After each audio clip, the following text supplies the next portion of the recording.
Damn. Oh, welcome everybody to another edition of Damage Per Podcast. I am your host, Jesse Bartell. Again, I am joined by the one, the only, the Edge Lord himself, Oh no. Mitch Reese. Yeah. Whoop whoop. I don't know. Yeah, Um, I could say that, but I don't think are juggalos known as edgelords. I don't know what edgelord is. Edge Lord is like it's like being like really like a edgy, like thinking about school Oh, shootings good kind of God, stuff. Yeah. no. Then whoop whoop was not no. I mean I could do that. like That's you not. like edge like I feel like listening to a lot of like Opeth, maybe. Oh, nice. I don't know. I don't either.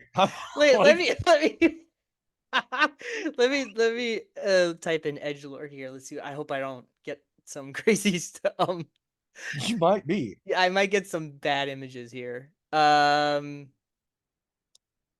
What does it mean? Someone on the internet forum who deliberately talks about controversial, offensive, taboo, and nihilistic subjects. There we go. Oh, sweet. Then I am one because BVS is a masterpiece. Come There we at me. go. See? Edgelord status. Fuck Edge yeah. So yeah, you are official edgelord status. That's because the game we are talking about today, I call it uh edgelord may cry. This one in Yeah. particular. So welcome everybody. Today we are going to talk about the 2013 controversial hot take on the Devil May Cry franchise, uh sort of named DmC for short, but has no That's how you uh know it's edgy. that's how you know it's edgy. It has no connection to DJ Jazzy Jeff. Or has no connection to Daryl McDaniels or Reverend Run. Uh It does have a soundtrack completely done by Combi Christ, which 2024 Mitchell thinks is fucking awesome, but yeah. 2013 Mitchell had never heard of that, so he thought it was lame. He was like, "What's this lame metal uh wannabe fucking industrial bullshit music?" That's right, man. Listen, bring back the 90 like the late 90s, mid 90s industrial I'm here for it, and rock I music. would have been here for it at the time had I known who Combi Christ was. That's on me. That's not their fault. So there's a How's lot this of this. That's going to be a running theme for this game. Spoiler alert for me for tonight. what's that? It's on me. It's not on them. I bounced off this game pretty hard back then, Uh-huh. and goddamn if I didn't enjoy it the last 2 weeks. So Yeah, I think it's well, we'll get into it. It's one of those games that man, what a discourse around it for all of its production and yes, just the just trash fire of conversations and you know it's like I think it would have been bad if the game was bad, but the game's very sound like yeah. gameplay wise, so I think it's still it didn't I think once it released people were just like, "Oh, okay. It's fine." Um, but it's an interesting blip on the Capcom licensing of Devil May Cry that has been completely ignored Yep. now. But we'll talk about it. The reason why we're talking about it today is because we're talking about Ninja Theory a lot recently, and just this week they released Hellblade 2 to reviews that said pretty much like you said to me on the call, it's more Hellblade, which um I don't think is a bad thing at all. No, I it's want been that. interesting. It's been interesting. I don't do a lot of reviews anymore. That's kind of the thing that I used to pay attention to, and I don't so much anymore. Mm-hmm. Um, but I just somehow sometimes I just can't help myself, especially when it's like a pretty major release, and I also feel like it's going to be something that's going to be met with at least some modicum of controversy, right? Mm-hmm. So it's like it's a Microsoft Studios game that's been in development for what feels like 100 years, and when they do finally release something, I always I have this morbid curiosity as to how it's going to be received, and this game, from what I've been kind of looking at, and to no surprise, it's somewhat polarizing. Um, I've seen lots of like 5s out of 5s and 10 out of 10s, and I've also seen kind of mid-tier reviews that are like, it's just a walking sim. I'm like, did you play the first one? Like, what? Are you, what? What? I Are mean, you it's just so anti Xbox that you have to like trash anything? Like, yeah, dude. Like, I don't like. I feel like. I mean, I guess the thing is like, is it going to attract a new audience? Like, maybe, but I feel like the people who really love the first one are gonna like this one, and yeah, yeah, I agree 100%. like I'm Is it going to excited to get attract my. like it? What's that? Sorry. No, I was gonna say I think unfortunately whatever like new audience it may attract is going to be those fucking dude bro Xbox haters who were never going to be interested in this to begin with, Well, and they're just they got Black Ops 6, so what do they want? I mean, they do they they got do. that Of coming. course, they're going to have to pay more for it Yeah, because you're Game gonna. Pass is going to be changing to a tier system like PS Plus, which means your boy will probably no longer have Game Pass because I was already rocky on that shit to begin with. So Yeah, man, the video game industry is just like to lightly put it restructuring. And I think yep. it's really funny because I think if you read about video game history, if you've followed video games for a long time, none of this is new. Like studios would open and close all the time. Oh yeah. The thing that's new about this is that the way that game development has gone is that these console publishers have bought these studios and have like acquired them. And instead of these studios being sort of traditionally published by third party publishers, they're now under the watchful eye of the mega lords of video games, and so they're doing exactly what has always been done: is that they put out a game or two, doesn't sell, so they close them. And Yep. you know, Arcane Austin was a not a I don't want to say a surprise because you know they spent a Well, long time working on Redfall, and then that was just a disaster as a game. And it was, but also an ill-advised move to begin with because yes, games as a service is not what Arcane does. exactly. And the thing is like everything that they did before that that gave them the goodwill is completely now like means nothing because of the way that games have always been expensive to make. If you have like Yep. one bad game, Right. that's it. It What was one bad? What was perceived to have been a AAA experience, yeah. and that I'm so fucking tired of that whole like mindset. AAA versus AA versus whatever the fuck. Get the fuck out of here with that shit, bro. Games either good or not, you Mhm. know. And yeah, they're expensive regardless, right? Mhm. Mhm. So you can give like here's you know what, the end of this whole thing. I'm just going to skip to the end. I'm not going to get a Prey 2, and I'm not happy about it. Yeah, we're not going to get a Prey 2, and we're also not going to get another Hi-Fi Rush from Tango Nope. Gameworks. Tango Gameworks, awesome studio, but Yep. once again, a game that yeah, that's the thing, right? Like Tango Gameworks will go out of business, or they'll shut them down, and then those guys will be like, "Look at all the awards we got for this game," and you know what Microsoft is saying right Exactly. back at them? Didn't make any money. Yeah. So that is Well, just but at the other end of that coin is like, and I don't know how this works, but it's like, did you really give that game a chance to make money? Because you like surprise released it day mhm, one on Game Pass. mhm. So what does that mean? You know what I mean? I think we talked about this before. I don't know what Game Pass means for game sales, Yeah. because obviously it's not going to sell, finger quotes sell, if you're giving it to everybody for fucking free, again finger quotes free, on its release. Yeah. Like, what does that mean then? Like, what does that mean for sales? Like, I I, don't understand how you like how do you go like how do you determine how well the game did if you gave it away for fucking free immediately? mhm. And Yeah. it's not an online multiplayer thing. Mhm. It's not a games as a service. It's from what I played, a single player rhythm based action beat 'em up game.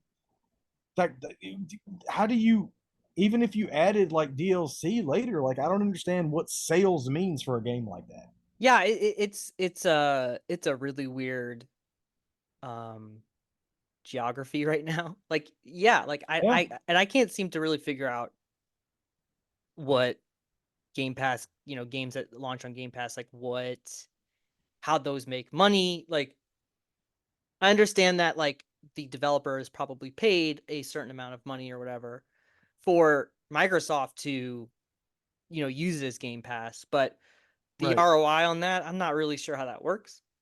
right, Um, it's very confusing.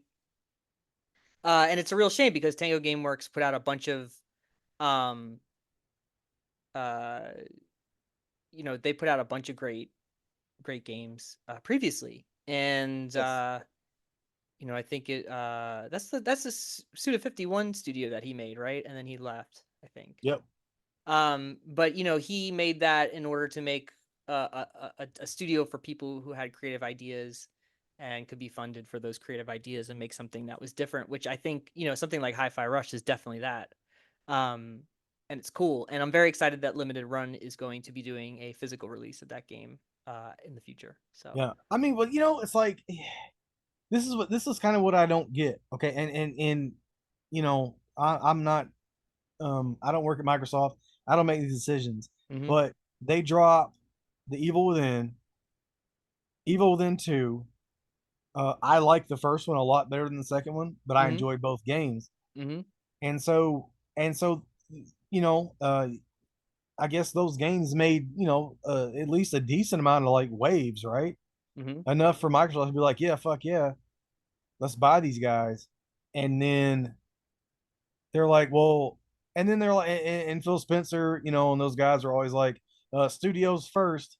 We're trusting the vision. And they're like, well, we got this idea for this fucking cell shaded, rhythm based, kind of beat 'em up. And they're like, fuck yeah, do it. And they do. And it's well received. It won all these awards, this, that, and the third. And they're like, well, it didn't make any money, so fuck you. mhm. I don't understand that. I don't understand that logic at all. Corporate America, baby. That's Yeah. how that's how it rolls. And So it's now, so now, no more Hi-Fi Rush, no more, no Evil Within 3. I'm just like, but also like, what does your closed mean, right? That just means you don't work for us anymore. Is that right? Like, is yeah, that so what that means is that that's no longer a company with that name is no longer a thing. Uh and they lose so? funding. And so those people will go on to work elsewhere and probably make good video games somewhere else. Right. So it's like an Infinity Ward thing where they left the main people left and did respawn, and we got the Ti- Titanfall. amazing Titanfall series, which is Yeah. way better than fucking COD anyway. Yeah. Because it's So robots. yeah, big Got robots. Come got on, big son. robots, and then at the end of the second one, the robot dies. First spoiler alert. First of all, also I'm still not over that, by the way. So thank you for bringing that up. um yeah, and like I said though, if you follow video game history, opening and closing of studios, poorly mismanaged uh studios with funding, the Interplay was a Mm, big horrible abuser of this. yep. um and they would shutter studios left and right after one game. But you just didn't like, it wasn't part of like the main narrative of video games, right? And I think that's where we're at now, is that like a lot of this stuff is so transparent. Like Yes. everything that happened with the Embracer Group too previously, and Sony, like all like these things are all out there now because of how big the business is. And so people Well, have more of like an opinion on it because it's yeah. right in front of them, as it wasn't really That's the other thing, before. right? It's one of those things, we talked about this before when I was talking about, how following a studio or developer, for me is like almost a new thing because now we have social media and now we have all these things on the internet. Whereas before, I just read magazines. Hmm. So I knew Capcom, I knew Konami, I knew publishers. I didn't necessarily know studios, right? Right. So if like this game we're gonna talk about tonight, right? DmC, I'd be like, what the fuck was Capcom thinking? Like, like they gave us 3 amazing Devil May Cries and this horse shit. That would have Hmm. been my, you know, thoughts or whatever, right? Before, and now I'm like, oh, or even Gears, right? Gears. It's like, Hmm. well, I'd have been like, what the fuck was Gears Judgment? This is some horse shit. Why did they Right. change everything? It's like, well, it was an entirely different team. They were, they probably put Epic was probably working on something else, this, that, third, whatever. And Cliff is so, gone. yeah, that's a whole new like thing for me now. So, like, perfect example is Bungie. Hmm.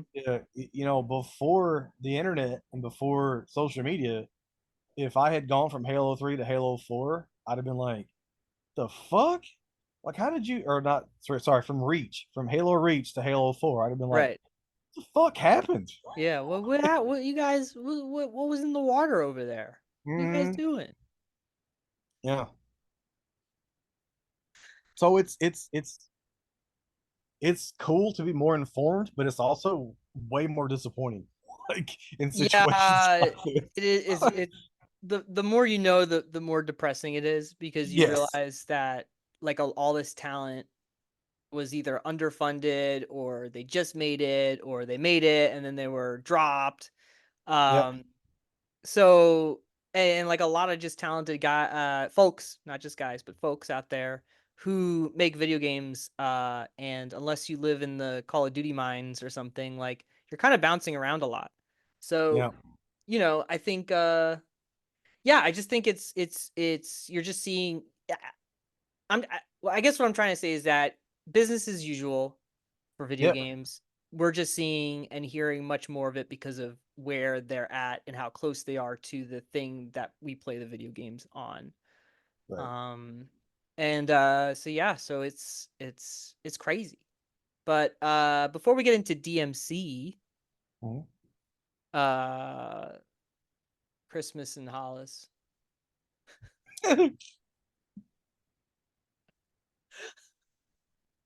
Um man, anyway, video games, Mama's Mitch. cooking chicken and collard greens. So I had to. So I couldn't help it. You brought it up. Like, I couldn't Yeah, help. I tried love so hard not to do that. yeah, it's okay. I love those guys so much. Um, Video games, Mitch. What have you been playing? Yeah. I That's the segue music. like it. I'm here for it. I'm still doing Into the Light. I've got a date tonight for the 0 hour mission, which is back. Um, What time is that, by the way? So we keep it on the. 10 o'clock. We're good. Oh, okay. We good. We good. I mean, we could talk till 10. Don't get me wrong, but and we have. So, So, yeah. still Destiny. I'm playing. What am I playing? Obviously been playing DmC. Um, I am playing Fallout 4. I Oh am yeah, you got that to work. Yeah, I got that to work. I'm back on the Fallout 4 train because I Are you enthused? Are actually you I am. I am. nice? I bounced pretty hard off of that game because of the settlement building and all that shit. But what Yeah. I'm finding is that if you just ignore that, the game still goes on. Doesn't matter. So that's been fun. Yeah, Um, it makes a bad first impression because they're just like they like bottleneck you into like doing the settlement stuff, and you're yeah, like, I have zero interest right. doing But it's this. like, and they're like, "Yo, the people over here aren't happy," and I'm like, "Well, sucks to be them Yeah, because everybody's they're happy. We live in the apocalypse. right. Well, they're just as fucking capable as I am as going out and finding some goddamn guns and some armor because I'm not here to babysit, fellas. Sorry about it. Um, and yeah, I've gone really back into that. And then what the fuck else am I playing? I've been playing Diablo 4 a little bit still. There you go. Um, and I started Hellblade 2 yesterday. So Nice.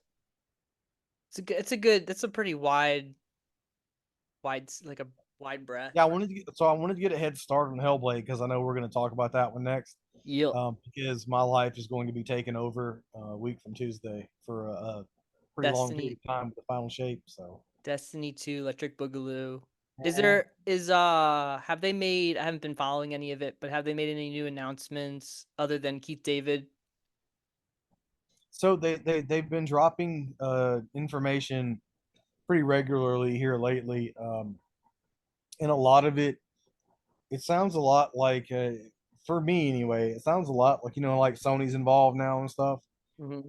And for the longest time, the discourse from Bungie seemed to be that they had these core teams still working on Destiny, but their primary focus was Marathon. And then, from what I understand, some play tests and some things that happened, maybe and Marathon got delayed. I'm starting to think that maybe Sony is like, yo, Marathon is probably not going to be where the money is. And so all of a sudden, Bungie's gone all back in on Destiny. Sure.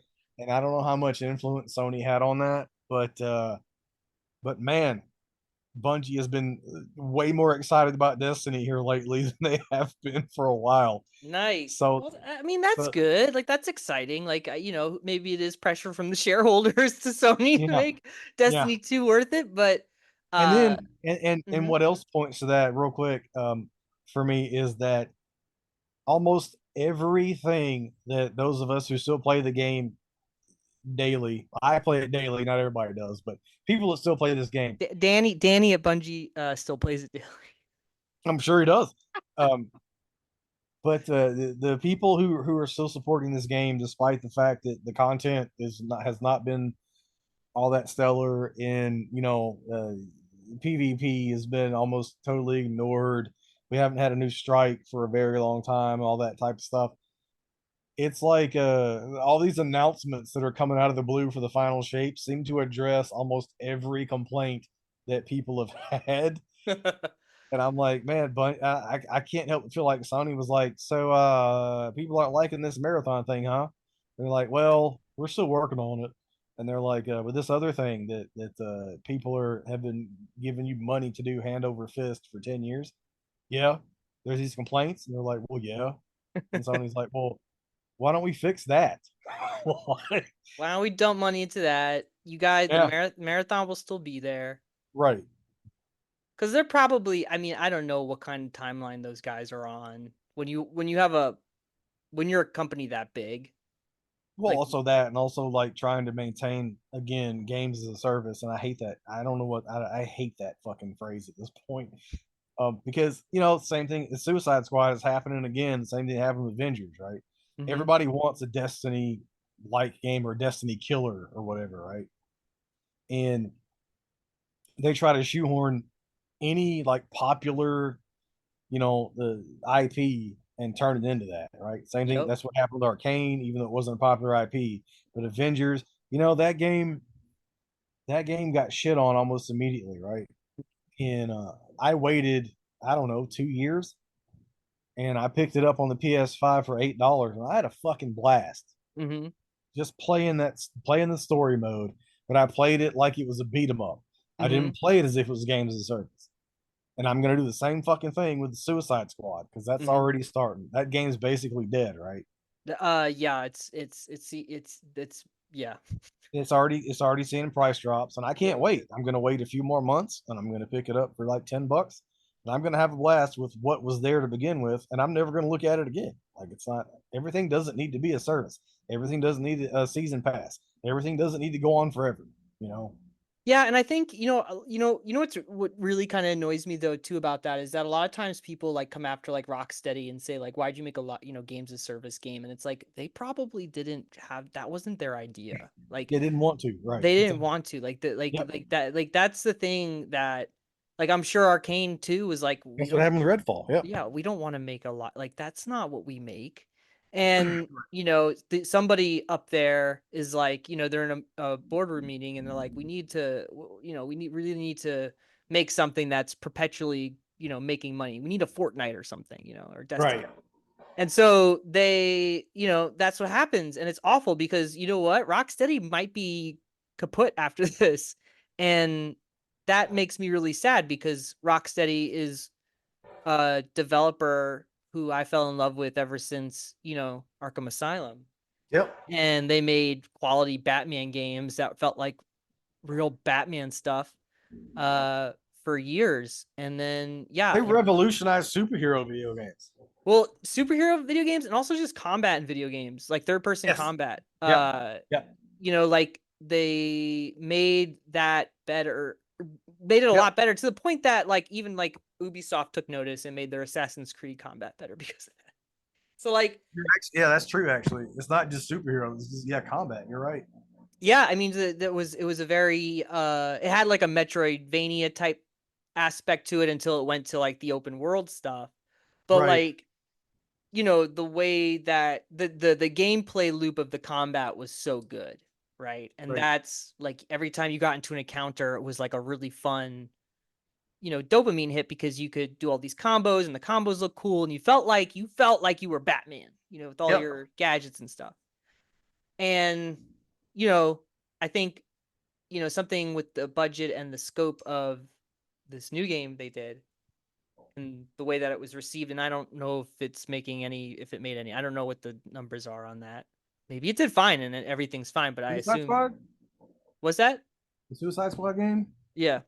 Yeah, it's a monumental failure. Okay. All right. So yeah. So like if Rocksteady goes under because of this, that's a bummer because then I can never look forward to a Rocksteady game. I can look forward to hearing so and so. It's like when Glenn Schofield left EA when he made Dead Space, and then he goes to make Callisto Protocol, which it Right. got mixed reviews or whatever, and I actually have a copy of yet to play it to have an Same here. opinion on it. Yep.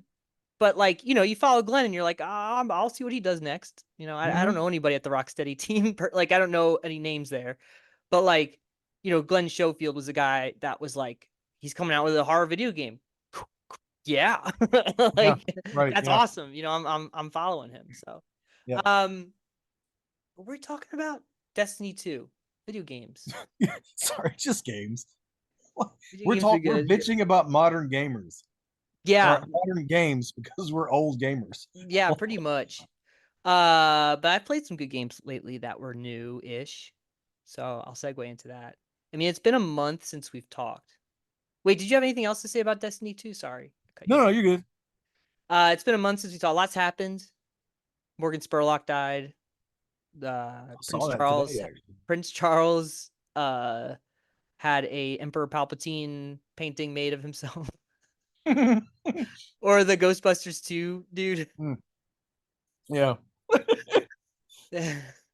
I don't know what they were thinking with that. It was like that looked like the Hey, most man, hellish, horrendous, like listen. epitome of If I imperialism I've had ever seen. if I had Prince Charles money, I would also have Ghostbuster 2 paintings made of myself. So It's like in the episode of The Office when Dwight becomes manager for a hot minute, and he has like a yes. painting on the back that's like a dick. It's like a Kim Jong Un like Yeah. looking.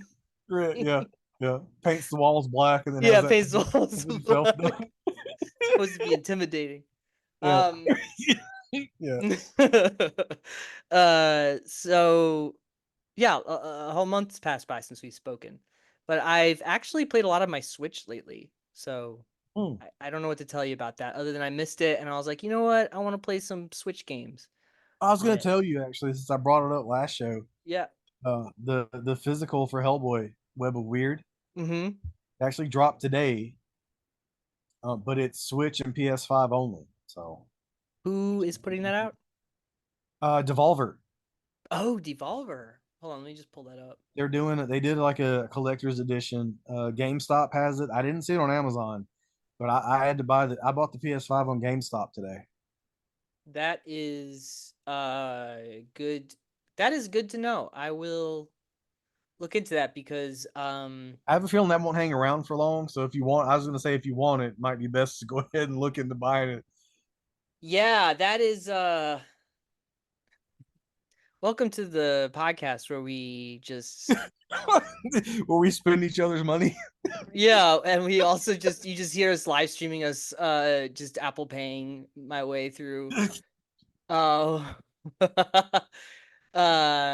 Anyways, I'll look at that later. That's really good to know. The stuff they're doing, well, yeah, the physical stuff. I actually pre-ordered. They're doing limited runs doing Clock Tower. Oh, I know.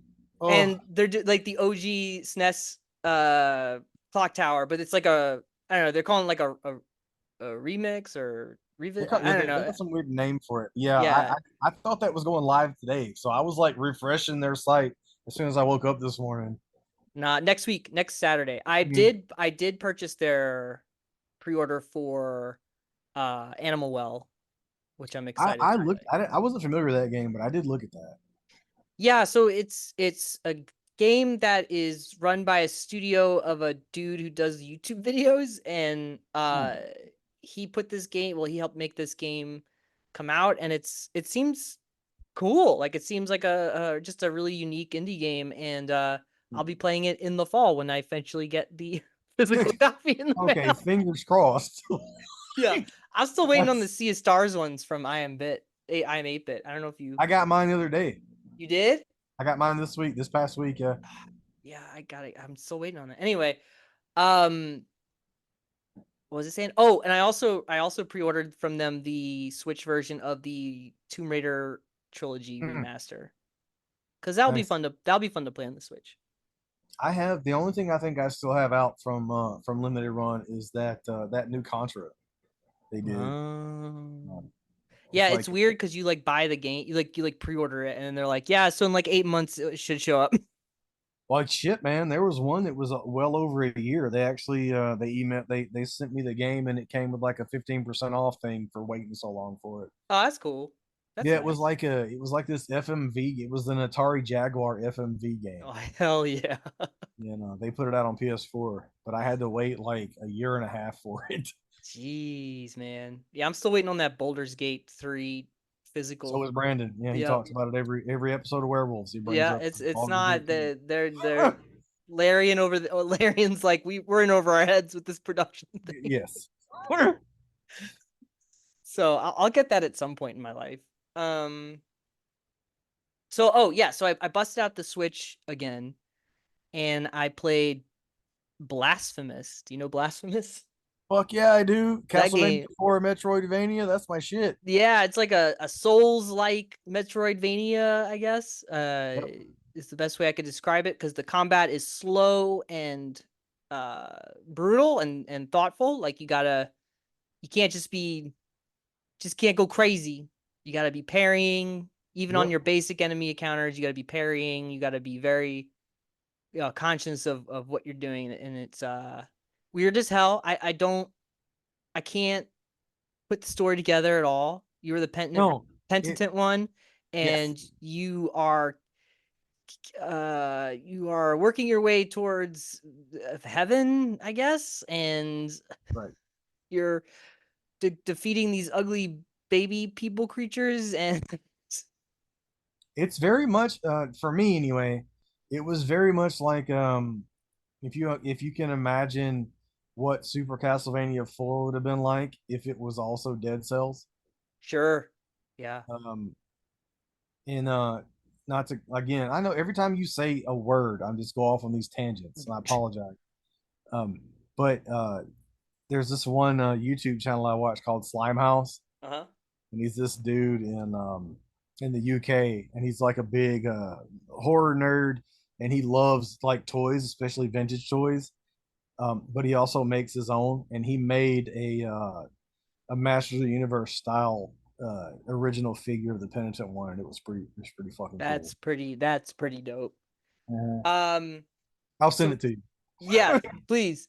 So I guess if you're listening, you have no idea what I'm talking about.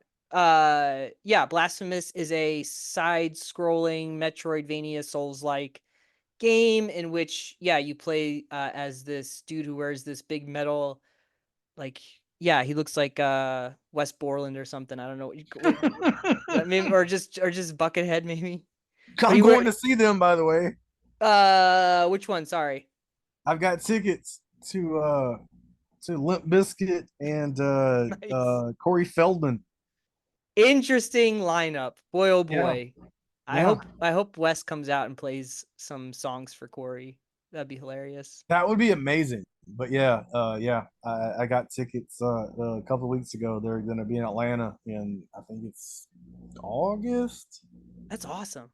Yeah, Wes Borland, another incredibly what a nice, national treasure. yeah, Good. nice, down to earth, intelligent human who looks like he eats battery acid off the ground, but he doesn't. And when he's out of his makeup, he's like the most normal looking guy. Yeah. Oh my God. When he does interviews, he's like so like chill and Well, that was the thing, right? On that record they put out, when Fred like that last album, right.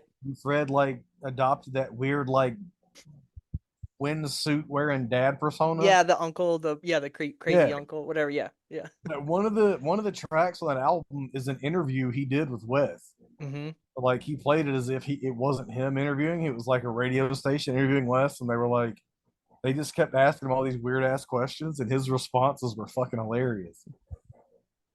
Yeah, I think Wes is maybe underappreciated. I don't know. Oh Maybe my that God, yeah, dude. He was I don't know if that's like the work because like he isn't like a big huge band and he's paid lots of money, but like I feel like right. what he But did, his style, like between him and like John Five and like some other people who played guitar like that was yes, that pretty was the thing. That not was such a traditional. thing. That was such a thing for that era of music. Oh my God. All I do is like talk over you. And like you'll bring up one thing and I'll talk for 15 minutes. I apologize. Talk about John Five now. I know. But no, I just so many like so the new metal era was like my early 20s, and so many of the so many of those bands had a front man who was like the almost like the like a wrestling gimmick, right? Mm-hmm. But and that's who like everybody like was focused on. But if you actually listen to music and like pay attention to like the talent, it was guys like Wes. It was guys like John Five. It was guys like fucking Monkey for Corn. Yeah. Like I was gonna say and like Derek from System of a Down. yes, it's like you hear the vocals and that's what everybody focuses on, but most of the musicianship and the actual talent, like it was the guitar players, it was the bass players, it was the Mm-hmm. drummers. It wasn't necessary. It's not that these guys could sing because most of them can't. Mm-hmm. It was, it was the unsung heroes. So, and that's why Wes left the band, and Fred for years was trying to get him to come back, and he was like, "No, I'm good."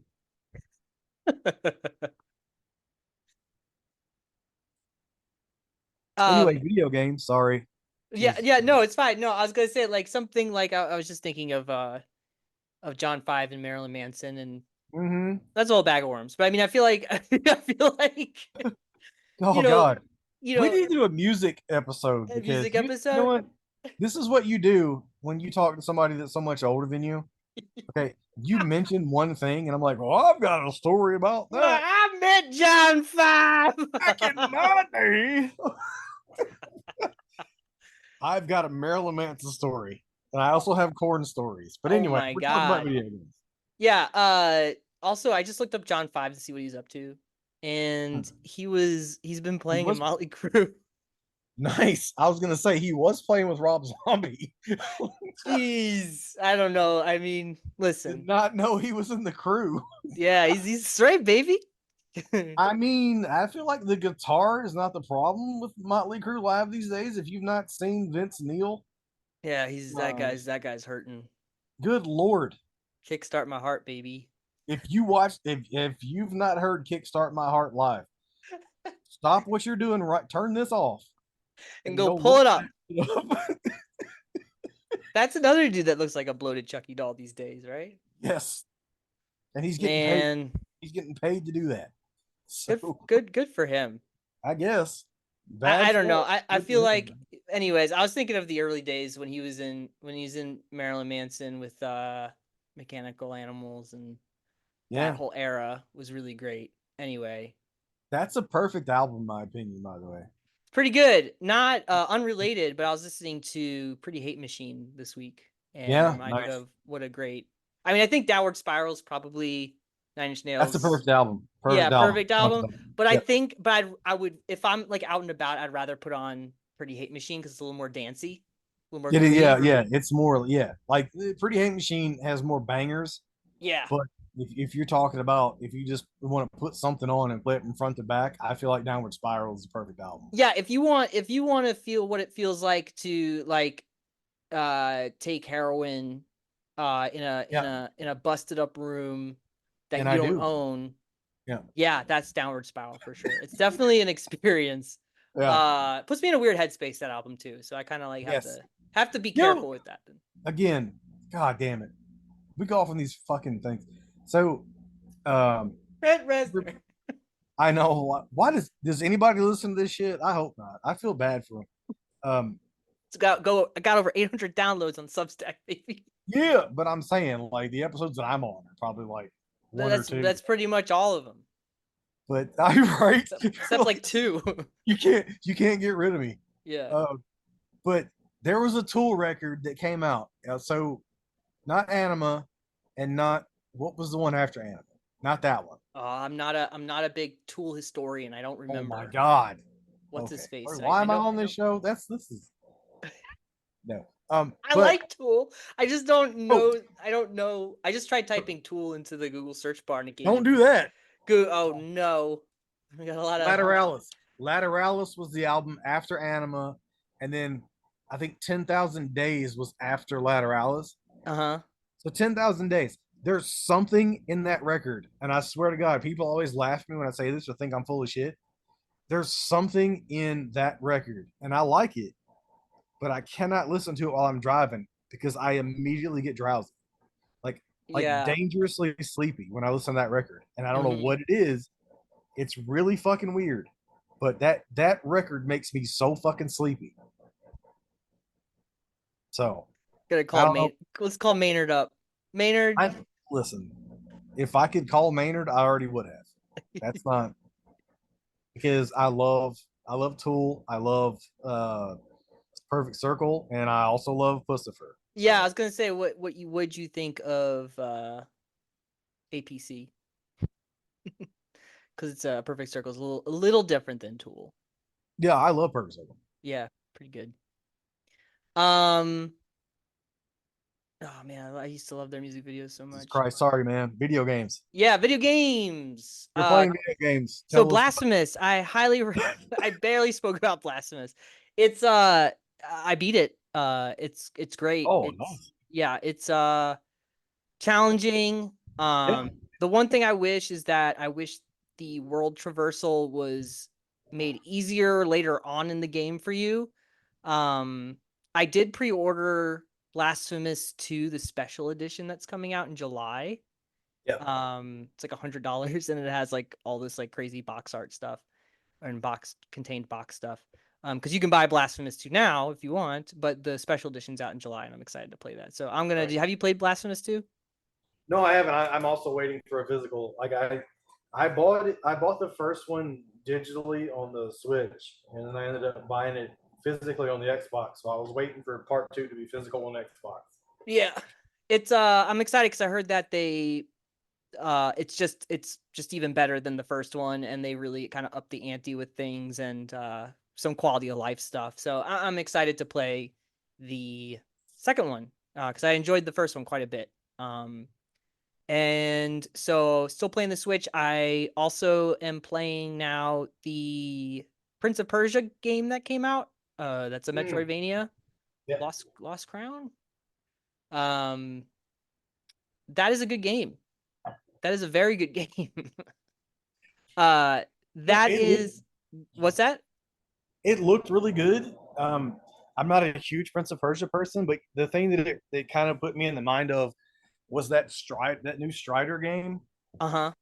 that came out on PS4. I think it was like in the first maybe 1 or 2 years of PS4s. I love Strider. Like that was Yeah. one of my favorite. I did not play the Genesis one, and I know the NES one was kind of seen as kind of subpar. Mm-hmm. Um, But I played that motherfucker on the NES so much. Like I knew it like I could get through it in like an hour. Like I knew it like the back of my hand. I enjoyed Nice. it that much. And I know Strider 2 on the PS1 I never played, and now it's Mm-hmm. like super expensive, and I hate that because I'd really like to. But that Strider remake was fucking phenomenal. And this Prince of Persia thing reminded me a lot of that. Yeah, so I would say in terms of like the challenge, probably. But they like the combat's challenging and uh it's challenging in a good way. Kind of like Blasphemous where you and like maybe like I don't want to keep saying like a Souls like or something where you run into a incredibly difficult boss or enemy and you're like I see what I have to do. I just have to figure out the best way to do it. And Mm, it's really rewarding once you like get past that, a part like that.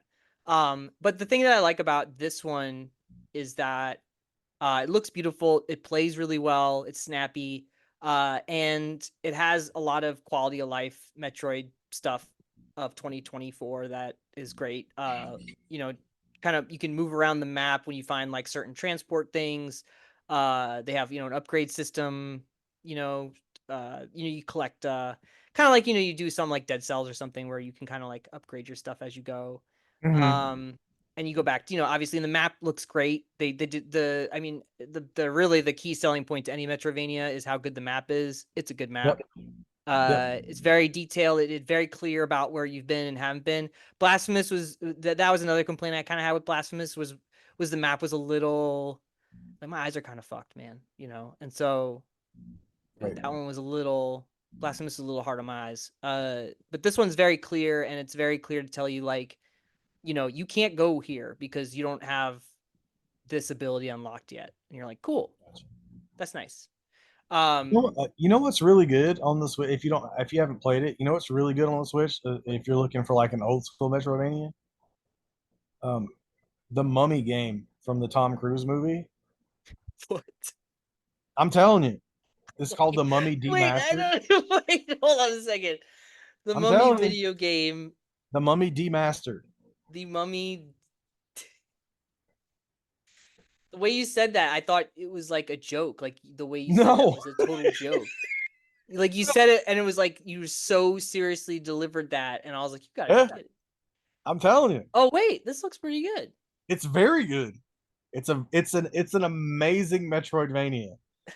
The physical edition is way too expensive now, but Uh if just to play, I would highly recommend picking it up. It goes on sale a lot on the Switch, Uh just huh. Oh, specifically. I think for other things. it looks great. It looks like it has such Hmm. a. It looks like a Super Nintendo or like Genesis looking. Absolutely, yes. That's exactly what it is. It's Cool, amazing. man. Yep. That's awesome. Cool. Good to know. So I would recommend the new Prince of Persia. I really loved Prince of Persia when it first came out, and then they decided to like reboot it two or three times. And kind of Yeah. just got lost on me. But I think that this formula that they made for it, which is actually how I mean, I guess technically, when I said the original Prince of Persia's, I was actually talking about the Sands of Time games that Okay. And on GameCube I got them. But this is actually back to how it originally started, which is like a side scroller kind of thing. I But had completely forgotten about the last kind of reboot, the cell shaded one. oh yeah, no, well that one was before the other one they did because they brought it back with the Jake Gyllenhaal Oh, okay. movie. You remember them? Did you remember the Prince of Persia? I do. I just now remembered it that you brought it up, but I had Boy, I completely got it. forgotten that too. Man, Also, I his should go name back to his that. name going forward is Jake Gyllenhaal, Oh by the yeah, way. that's what I call that guy. I love him. And all the Swifties hate him, but I don't know. I like the movies he's in. He was great in Okja. He was great in that Velvet Buzzsaw movie. He's a weird fucking guy, and I love that about him. Yeah, he might be a jerk. I don't know, but I don't. I mean, I don't either. I don't hang out with him. He's also the star of my favorite GIF of all time. Like when he Which one? like turns around and like kisses his hand and like waves goodbye and Oh, walks away. I use that shit almost daily. Yeah. So yeah, Yeah, it's Jake Gyllenhaal is usually in good movies. So I don't know who's in that one when he the night the night something Nightcrawler, Nightcrawler. which he never teleported. And I was waiting. Yeah, he didn't speak German. It was weird. Nope. But great movie. Great movie. Yeah, weirdest X-Men movie I've ever seen. Weirdest Yeah, X-Men. exactly. What a reimagining for the Yeah. X-Men. Wow, That was gritty, dark. Zack Snyder's X-Men. Yeah, Zack Snyder's Nightcrawler. What a good movie though. It was a great movie. Yeah. Yeah, so Prince of Persia Lost Crown. Is that what it's called? Video do your research, kids. It's good. It's a video It's not game. about the research, man. Imagine having Yeah. a conversation with my dumbass and trying to like stay focused. Well, I it got good reviews and you know, Ubisoft has a reputation. Yeah. And so I was uh, I don't really have like a strong I'm not like an anti Ubisoft guy. I just think that they are what they are and they make the games that they make because they appeal to I agree. I'm not a everybody. hater. I'm just Yeah. like you kind of if you buy an Ubisoft game and you're mad about it, then I kind of feel like that's on you. Because Yeah, because like what did you think they were gonna do? Like shake up the right, formula? Like I don't right, like right. it works for them. And like this is an interesting departure for them because it doesn't have, it's play it right out of the gate. You don't have to be online to play it. There's no microtransactions. It's just the game. Um, and that's not very Ubisoft of them. Nope. So so it's interesting to me, I'm sure when I get Star Wars Outlaws and then I'm gonna get that new Assassin's Creed, I'm sure, The I'll Japan be one, what's that? the Japanese one, yeah, where you get to Japanese play one, yeah. you get to play as That shit looks Yusuke. amazing. Yeah, you don't I to bro to play you got oh man, Japan, Assassin's Creed, two different characters with two different like play styles. Like what a good idea. Um And I'm not an Assassin's Creed person. I'm famously not an Assassin's Creed person. I still gotta play Mirage, but I've played them all, and I enjoy them all, even if I think they were peak at the Ezio Mm, time. But I really liked one of my favorites, I guess, is Black Flag and Syndicate, which are not part of that, but those were really great games, I thought. Um, yeah, I'm not. I played the first one, didn't like it. mhm, I played two, thought it was better, but still wasn't crazy about it. And then I mhm. skipped everything until I saw like the trailers that showed all the Revolutionary War battles with Connor and three. Yeah. And I bought three, and I was like, boy, this is terrible. And then I'm not a Pirates person, so I skipped four, and then I kind of gave up. And then I watched The Northman, and I was like, well, now I want to play Valhalla. I like So Valhalla. I played Valhalla. I fucking loved it.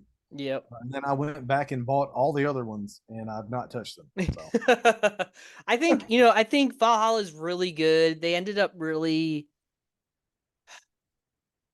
like they ended up creating really uninteresting expansions to that game. yeah, Uh with the Ragnarok stuff. It was just like mm, I just didn't care. Like that wasn't what was fun for me. Um I liked the exploration and how big the world was and yeah. it looked And you great could and it felt, the combat wasn't really like I wouldn't say it was a great Assassin's Creed game as much as it was just a really great open world game. open Yeah. world, game. Yep. Open world Viking game, I guess, is Yes. probably Yep. more, yeah. And the same thing when they did Odyssey and Origins, like those are great games too. I just don't think that they're necessarily need to Yep. be Assassin's Creed games, which Right. kind of brings us to the game we're talking about today. Um, Yeah. We should probably talk about Don't Make Cry some yeah, more. let's just talk about DMC. So I'll just tell you. So we're going to talk about DMC. It came out in 2013. It was developed by Ninja Theory and published by Capcom. Uh, Now Devil May Cry is a series that I've always liked, was never particularly good at, but I'd always play them and play them through and then be like, cool, I cannot get S rankings on all these dumb Oh my god. things. So I always felt like I always appreciated the series, but I could never definitely be as rabid about it as a lot of people are with the turn like the combo systems and all of that. I do think Devil May Cry 2 is garbage, and we can talk about that. Yep. But um but for me it was a series, the Devil May Cry, the first game when it came out in 2000 and It had to be like 02, 03 maybe. yeah, I think it was either '01 or '02 because '05 was Devil May Cry 3. I know that. Mm. So it had to be '01 or '02. So I could just look it up now, but I'm not going to do it. I'm not doing it. Not going to do it. But it was built off of the Resident Evil engine, and it essentially was like a Resident Evil game, but you had a sword and you fought demons. It had fixed camera angle. You went into a mansion. It was actually the interesting part about the first Devil May Cry is it was the bare bones version of what they wanted to make Resident Evil 4 of, but they scrapped it to make a different type of Resident Evil 4, and they used the bones of that to make Devil May Cry, which is pretty cool, I think, because it worked out. So Capcom be doing Capcom things, and they just diversified their bonds with their things. Oh, the other thing I thought that was really interesting that I heard. Glenn Schofield was talking about Glenn Schofield was talking about when he was at EA and they were working on the Lord of the Rings Return of the King game, that they Mhm. used the engine from Tiger Woods to make that game. Wow. Because he was like when they're like, okay, you guys have to make a Lord of the Rings game for Return of the King. And Right. Schofield was like, well, what kind of game can we make that? And he was like, well, if we have a A starting golf point, simulator. yeah, if we have a starting point and the end point is like a tower or like whatever the final thing is, we can just internally just use basically what they were using for the Tiger Woods games that EA was using, and they just used that and just adjusted it for Lord of the Rings, which I thought was a really cool story. Wow. Yeah, good job, Glenn. Smart. Yeah. That's why he's a video game director, and you're not. Right. So yeah, so Devil May Cry was a sort of a strange creation based originally around Resident Evil, and it's a cool game. I love the first one.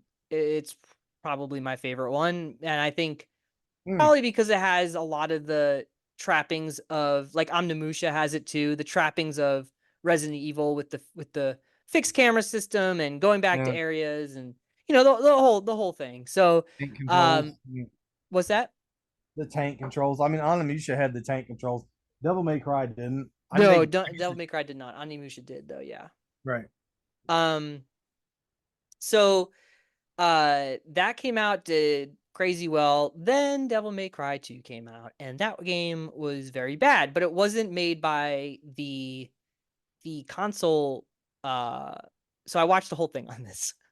So so Capcom at the time was divided into two, basically, for all intents and purposes, two teams. There was the console team and there was the arcade team. And the arcade teams were working on all the games for the arcades, the Marvel versus Capcom, all those things. Um, and so on Devil May Cry 2, they needed to put one out for whatever reason it was, and the console team was busy working on something. It might have been at the time Resident Evil 4. And they had the arcade team come over and make it, and the arcade team just kind of went in with like no idea of what to make or do, and that's kind of how you got the game that it is, which is a big empty repetitive weird game that you play it twice because they put two characters in it and they made it seem like you would play with the second character. It'd be a different game, but it's actually just play it again but with a girl, Mm. um Lucia or something, whatever. And so uh that game was awful. There's that one point where you're just like shooting a demonic helicopter in one of the boss fights. There was like demonic tanks in the street. It's just like I don't care that the story is absolutely bananas because that's kind of They always all are. they Yeah. all are. Yeah, yeah, they all are. But the game itself was just a real bore, and I played 2 once, and I told myself never, never Two, yeah, again. two also was like they ratcheted the difficulty way up too. Yes, If I yeah. remember right. Yeah. Um, and then in '05, Devil May Cry 3 came out. That kind of brought everything back, and it was a good game. Um, and then there was a drought of Devil May Cry. And in 2010 at Tokyo Game Show, they revealed the latest Devil May Cry, and everyone lost their minds. Um, Oh, everyone lost their minds because it was uh DmC yeah. because I couldn't remember if four was before or after this one Oh, you're right. Holy moly, I totally forgot about 4. because I really liked Jeez. four. I liked 4 too. Oh my god, I'm so sorry. So there wasn't that much of a drought because 4 probably came out in '07, '08, I would think. Mm-hmm. Because It that was feels like like one of that because, and again, at my age, I basically remember these things based on how old I was and how much I was allowed to play them around my children's how many ages. children were around at the Right. time. So I had a 4-year-old and potentially an infant when four came out. So yeah, I would have had to have gotten up in the middle of the night and played it while everyone was asleep. But I remember doing that, and that was the first one on the 360, I believe. Yes. First one I So played on the 360 at yeah, least. so I when I got my PlayStation 3, that was like one of the first games I bought for it because I think I got the Hmm. PS3. I forget from launch to when I actually got it. I don't think it was that Well, long because it was the OG I one. I bought my PS3 when I got fucking tired of having to send in Xboxes to get fixed.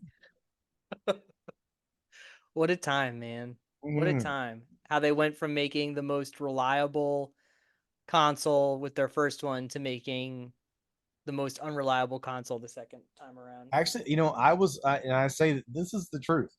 I was allowed to buy a PS3 because my wife at the time was so fucking tired of me buying Bitching. Xboxes and having to get them fixed that I was like, well, this thing's more reliable.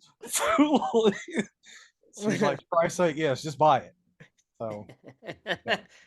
um yeah, so I bought the PS3 and then I got a copy of DmC 4 and I want to say Resistance. And also Yes. my So, yes. place So I my bought Resistance and Haze when oof. I got my PS3. So Devil May Cry 4 would have already been out by that point. And I bought that right before my daughter was born, which was in '08. So I guess DMC 4 was probably '07 or maybe late '06. Yeah, something like that. Yeah. Also got a copy of Spider-Man 3 in my PlayStation 3 Nice. box. Yeah, that was boy oh boy. What a thing to give away with your purchase. Anyway, this is our new technology. Check out this bad movie. Um, so so sorry about 4. 4's good. I liked 4 a lot. Yeah. I agree with you there. Um, 4 was cool. I liked Nero. That was another Hmm. one where the character was like people did not like Nero. Or Yes. yeah, Nero. Yeah, that Yep. was the other guy. Yeah. Yep. Um, but I did. I thought he was all right. Um, so yeah, so at 2010, the Tokyo Game Show (TGS), as they call it, they had a reveal trailer for the new Devil May Cry that was developed by this pretty much unheard of up and coming studio named Ninja Theory.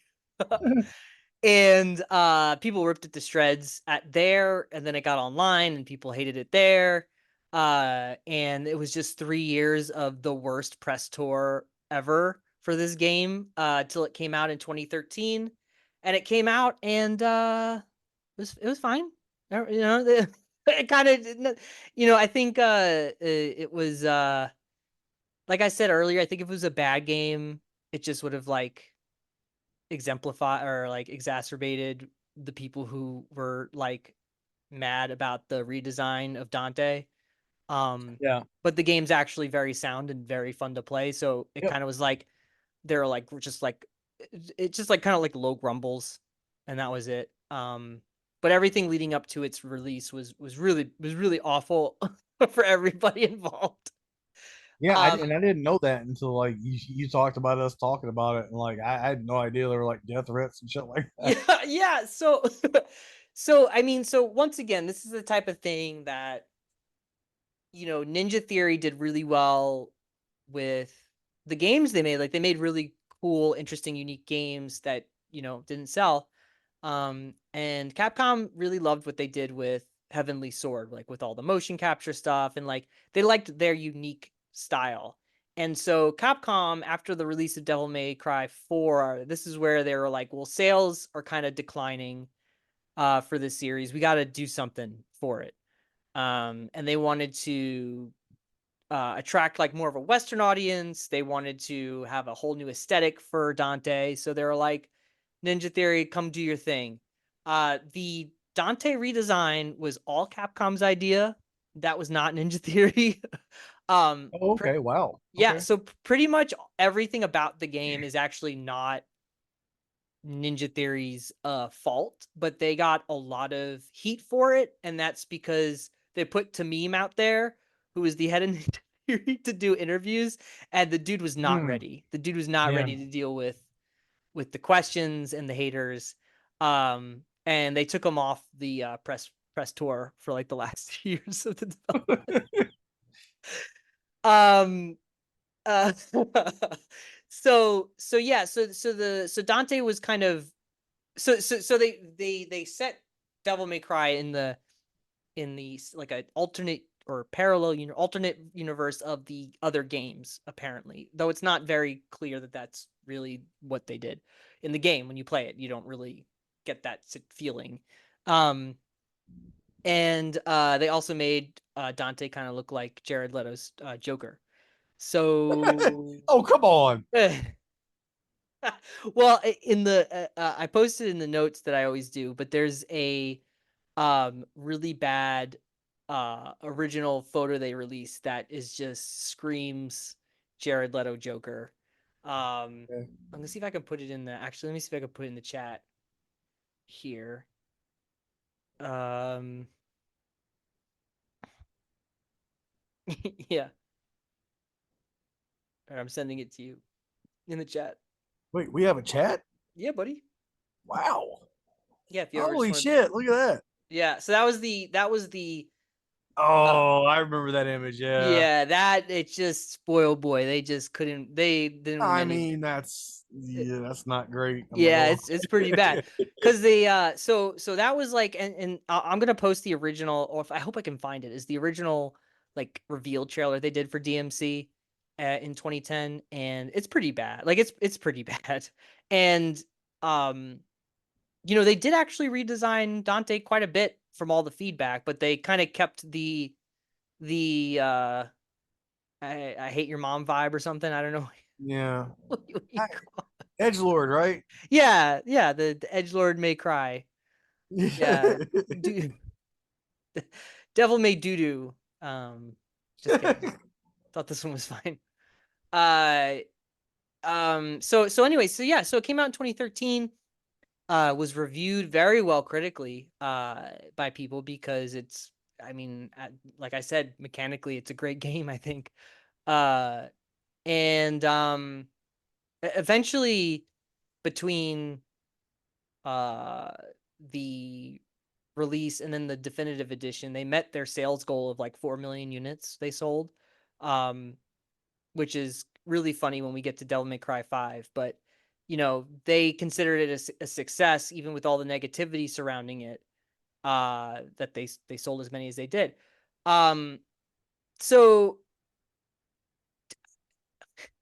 I'll just explain like how like when I first played this, I played it up till about mission 8 because I can clearly remember now where I stopped, or chapter 8 or whatever you want to call it. And I liked what I played, but I just like something distracted me and I never picked it back up. And also like if you step away for more than a day with this game, it's really hard to jump back in because there's a lot of Yes. things to remember of how to play it. Yeah. And they said that they made so Capcom 2 wanted to make the combat more approachable by people. But at the same time, I'm like, I don't know, like maybe it's not as like What the difficult, fuck? like the fight, How? like the boss fights aren't as difficult, but like remembering all the button, like all the Like combos you have to this do is game, insane. this game is still giving you new shit and introducing new different control schemes. Three quarters Like in, yeah, like chapter 15. well after three-quarters in, like you get a new gun with like 2 missions to go. Mm-hmm. Like, granted, it sucks, which is great, but the whatever Kablooey, fuck that gun. But like That gun sucks. I like the shotgun though. shotgun's amazing. But Yeah. Kablooey you get in what, 17? That's probably true. Yeah, that gun does suck. And there's 20 missions. Like, what the fuck are you doing? Why are you still introducing new shit 95% through your game? Like, anyway. Yeah, I mean they set up the game to be replayable as hell, which Mm-hmm. which I mean, sure, That's I obvious, yes. yeah, I'm not gonna do that just because I can't get the best ratings on those games ever, even this one. So You know, that's the thing, right? I loved kind of keeping up with your progress, and I had one other friend who I guess at some point had played this game, and so I was looking at the leaderboards. And I look at the missions, and I'd be like, "Holy, I really shit the bed on this one." like Jesse got this many points, and Silo got this many points, and my dumb ass got like 103K. like like when I get these rankings on Devil May Cry, like I catch more D's than Mia Khalifa. Like I No get way, got him. so many D's. Like, like but then somehow I'd fuck up and like be in first place and I get like 6 million points for no reason. And Hmm. I'll be like, the fuck were y'all doing? Like I honestly no idea. I was probably just phoning it in. I was probably and then just like and then every time that I saw that like you weren't ranked on a mission, I'd be like, wait, what? And I'd be like, why the fuck is he playing this on hardcore mode? Like, do you hate yourself that much? Like, like what are you doing? Like, listen, man. Sometimes you just spice it up. Just spice it up I a bit. listen, man. I'm vanilla. I'm Ned Flanders all day. I'm playing this shit on human. I'm never going hardcore. I'm never changed the difficulty. I'm just trying to get through it so we can talk about it on the show. Like, I'm not trying to be a hero. Okay, I have no delusions of grandeur that I'm gonna be like getting like these scores, and I don't want the game to be harder. It's fucking hard enough as it is on human. So I mean, it's for me the difficulty is definitely in remembering when to switch weapon yep, types for certain yep, things, and it's just like my brain breaks. Like yep. I'm That's pressing the exactly. wrong trigger for one thing, or like when you Yep. have to do those like traversal things where you're like you have to Yes, use the the blue traversal. back to the red to the blue, and I'm just Yep. like, oh my god, my brain's gonna break. That is exactly, and I had forgotten. So I remembered that you had to like switch things for different enemy types and stuff. I Uh-huh. I had forgotten why I bounced off of this when you mentioned us playing it, and I was like, man, I remember getting that game, and man, I bounced off of it pretty hard, and I had forgotten why. It's exactly that. It's just it's too busy, It for is lack of a very better term, it's very busy. and it was a traversal, and that's what turned me off of it, and it's also the thing that I struggled with this time. Mm-hmm. Like when it's like uh it throws a timer up on the screen and it's like you got to get through this in a certain amount of time, and I'm like, wait, which one's blue, which one's red? I don't understand. Like, I'm trying to hurry, and it's like while when you fail one of these traversal things, it doesn't kill you, but you lose energy. And so every time you fall, and you fall multiple times, then your health bar just goes down. And then what's fun is that when you finally nail it, and you remember all like, okay, it's this button, then it's this button, then it's this button, and then the game's like, oh, here's like 97 fucking demons for you to fuck with before you're done with it. And I'm like, well, I was already close to dead, so that's not good. So I'm gonna have to do all this again. It's Yeah, the thing is so like the thing is like the story is nonsense, and every Devil May Cry is nonsense, but this one is like this one feels like this so most of them feel like Eastern nonsense. This one is very much Western Oh nonsense. yeah, big time, big time. They really leaned into that Western audience vibe where they have essentially like a villain who's a talking head on a Fox News esque type Yes. television It's not news. hard to follow. It's just stupid. Yeah, and you're just like, okay, like all right, like, and I think like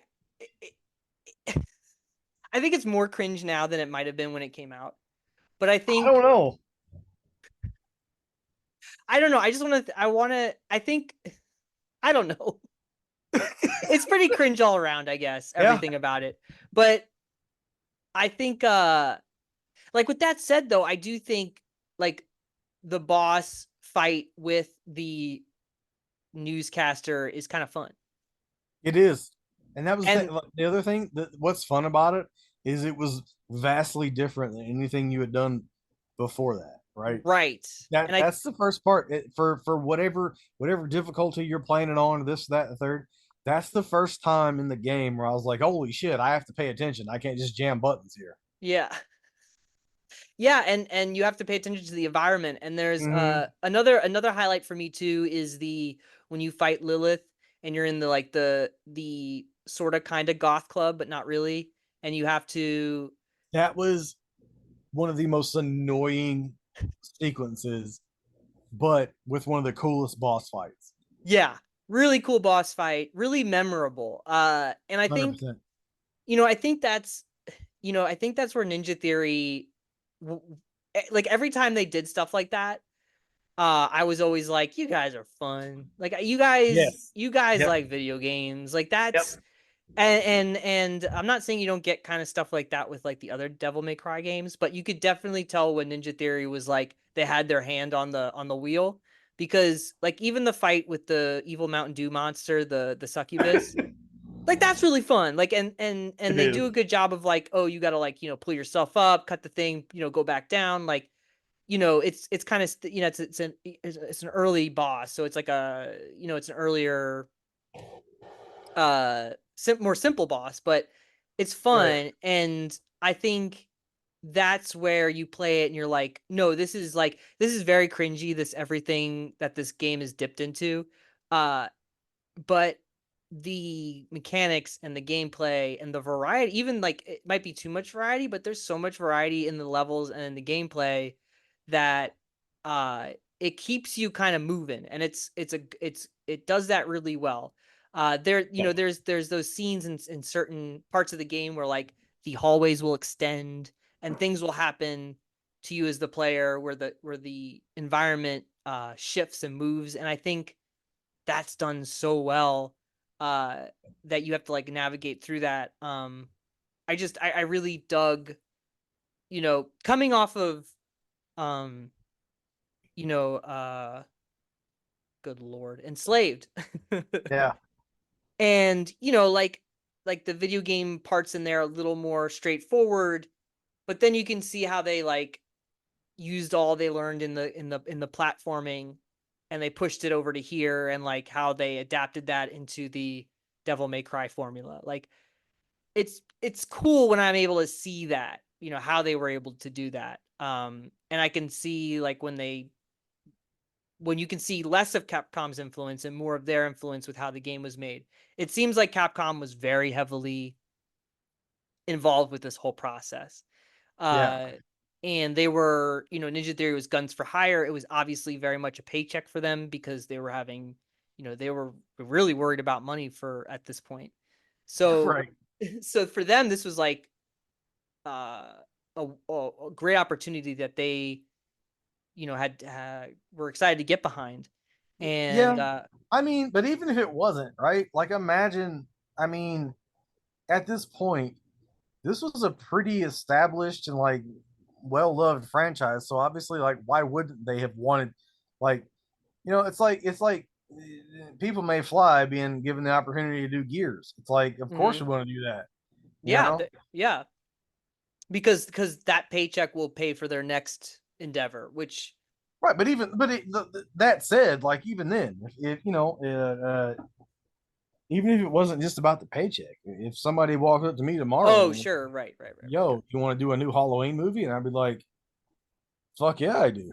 There you You go. know how to make a movie? No, I have no idea. I will be I'll an extra in the I'll scene. figure it out.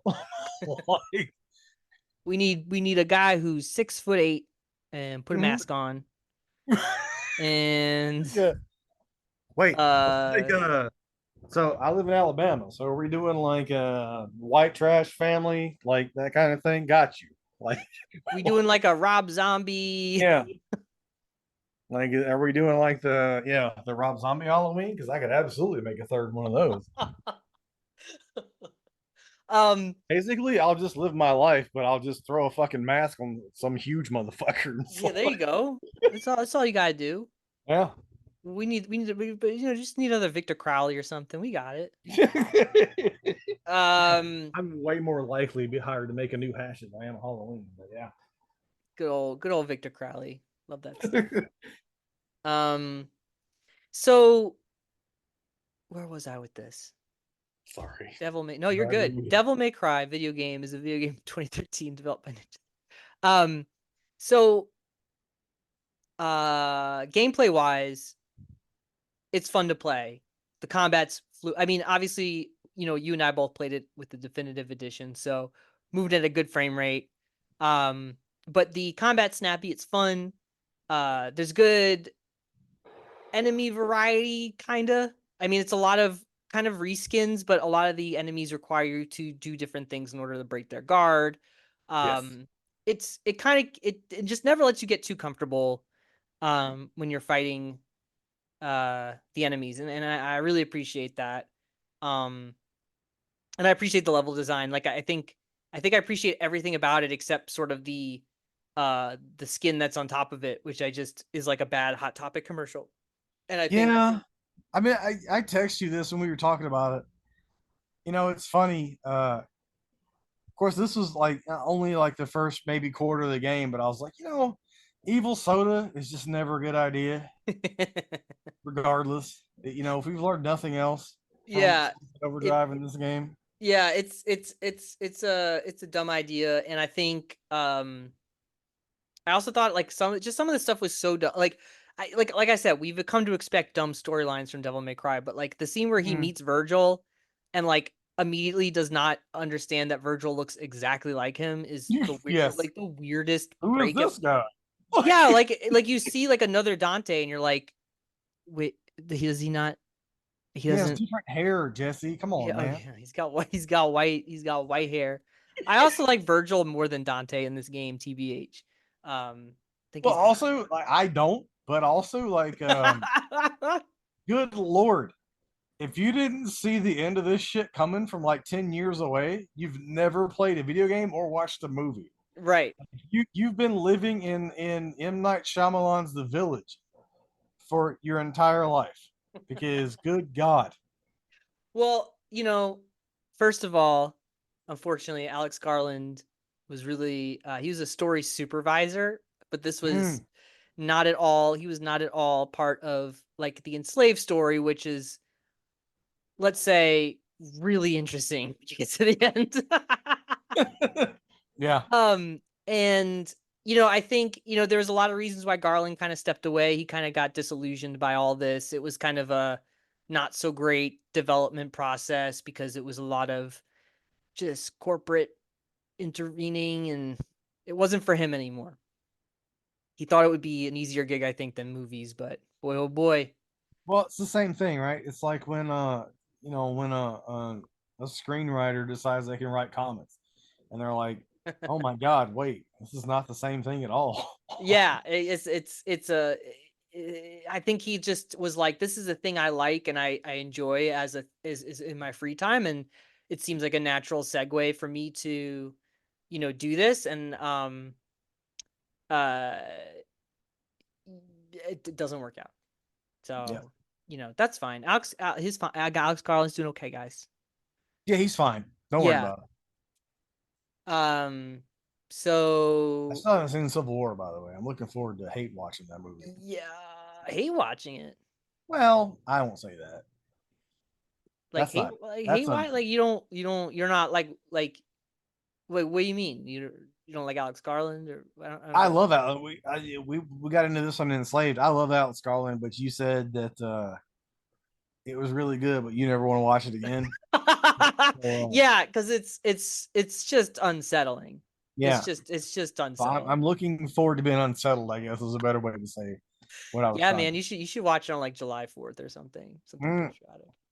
God damn it, that's a great idea. Right? If it's out on VOD by then, that's absolutely when I'll You watch it. should watch that and that Tom Cruise movie when he's in the wheelchair. No, I can't do that because I always watch Jaws on the Fourth of July. So Okay. I'll have to watch Civil War and Jaws. Good That's a lord, pretty good lineup. I mean, you should definitely end with Jaws. what a day, y'all! 100%. Yeah, Start yeah. with Civil War, get in a funk, and then bring yourself Mhm. out of it with some good old fashioned Spielberg. And then watch the Tom Cruise movie.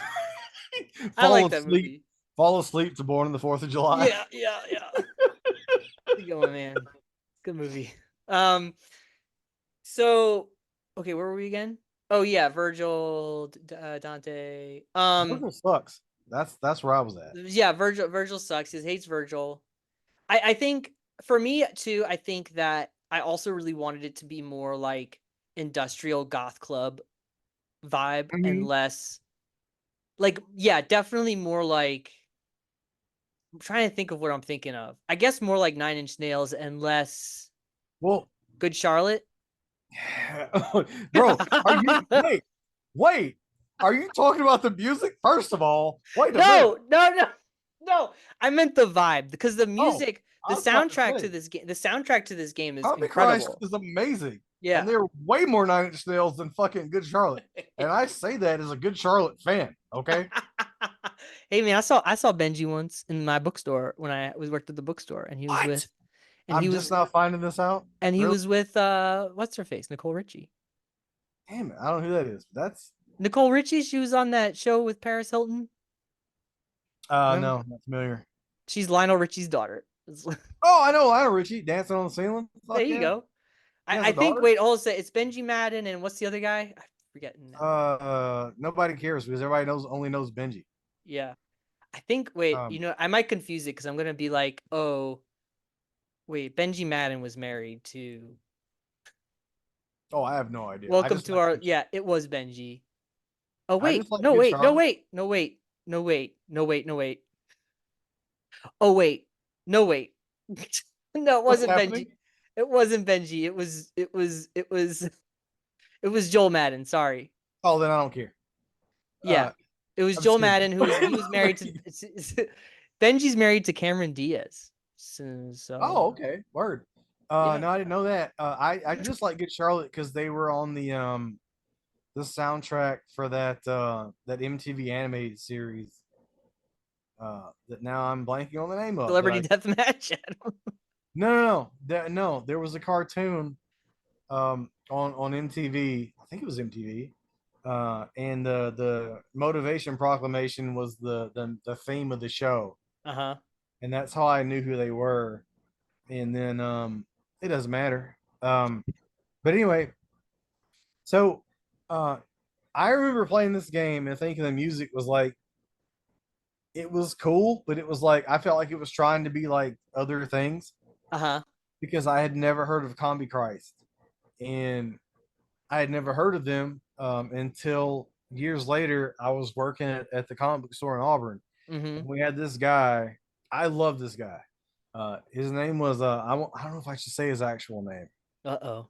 I don't think it matters. Did he commit a crime, a felony? No. I'm just Okay. saying, like he may not want me to say his name, but it doesn't matter.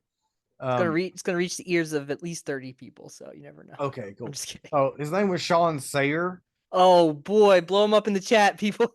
Oh no, don't. But I called him Dox him, Sean. dox him. No, I called him Sean Slayer. uh-huh. Uh, he was just like he was like if you think about what industrial metal looks like, it was this guy. But also like he was Wayne super smart. Static. Yes, but like he was bald and he wore shades regardless of the weather or the lighting situation. And he wore a trench coat and rode a bicycle. Oh man, And, smoked menthols. I don't know about that, but he did all that in even in the summers in Alabama. So this guy's hardcore, right? Mm-hmm. But he was like the coolest dude, and he liked me, and like most people don't. Right. So I was like, this guy's amazing. And he was like, oh, I'm going to see Combi Christ. And I'm like, that sounds great. And I had to pretend like I knew what the fuck he was talking about, even though I didn't. And I was like, oh my God, I'm so jealous.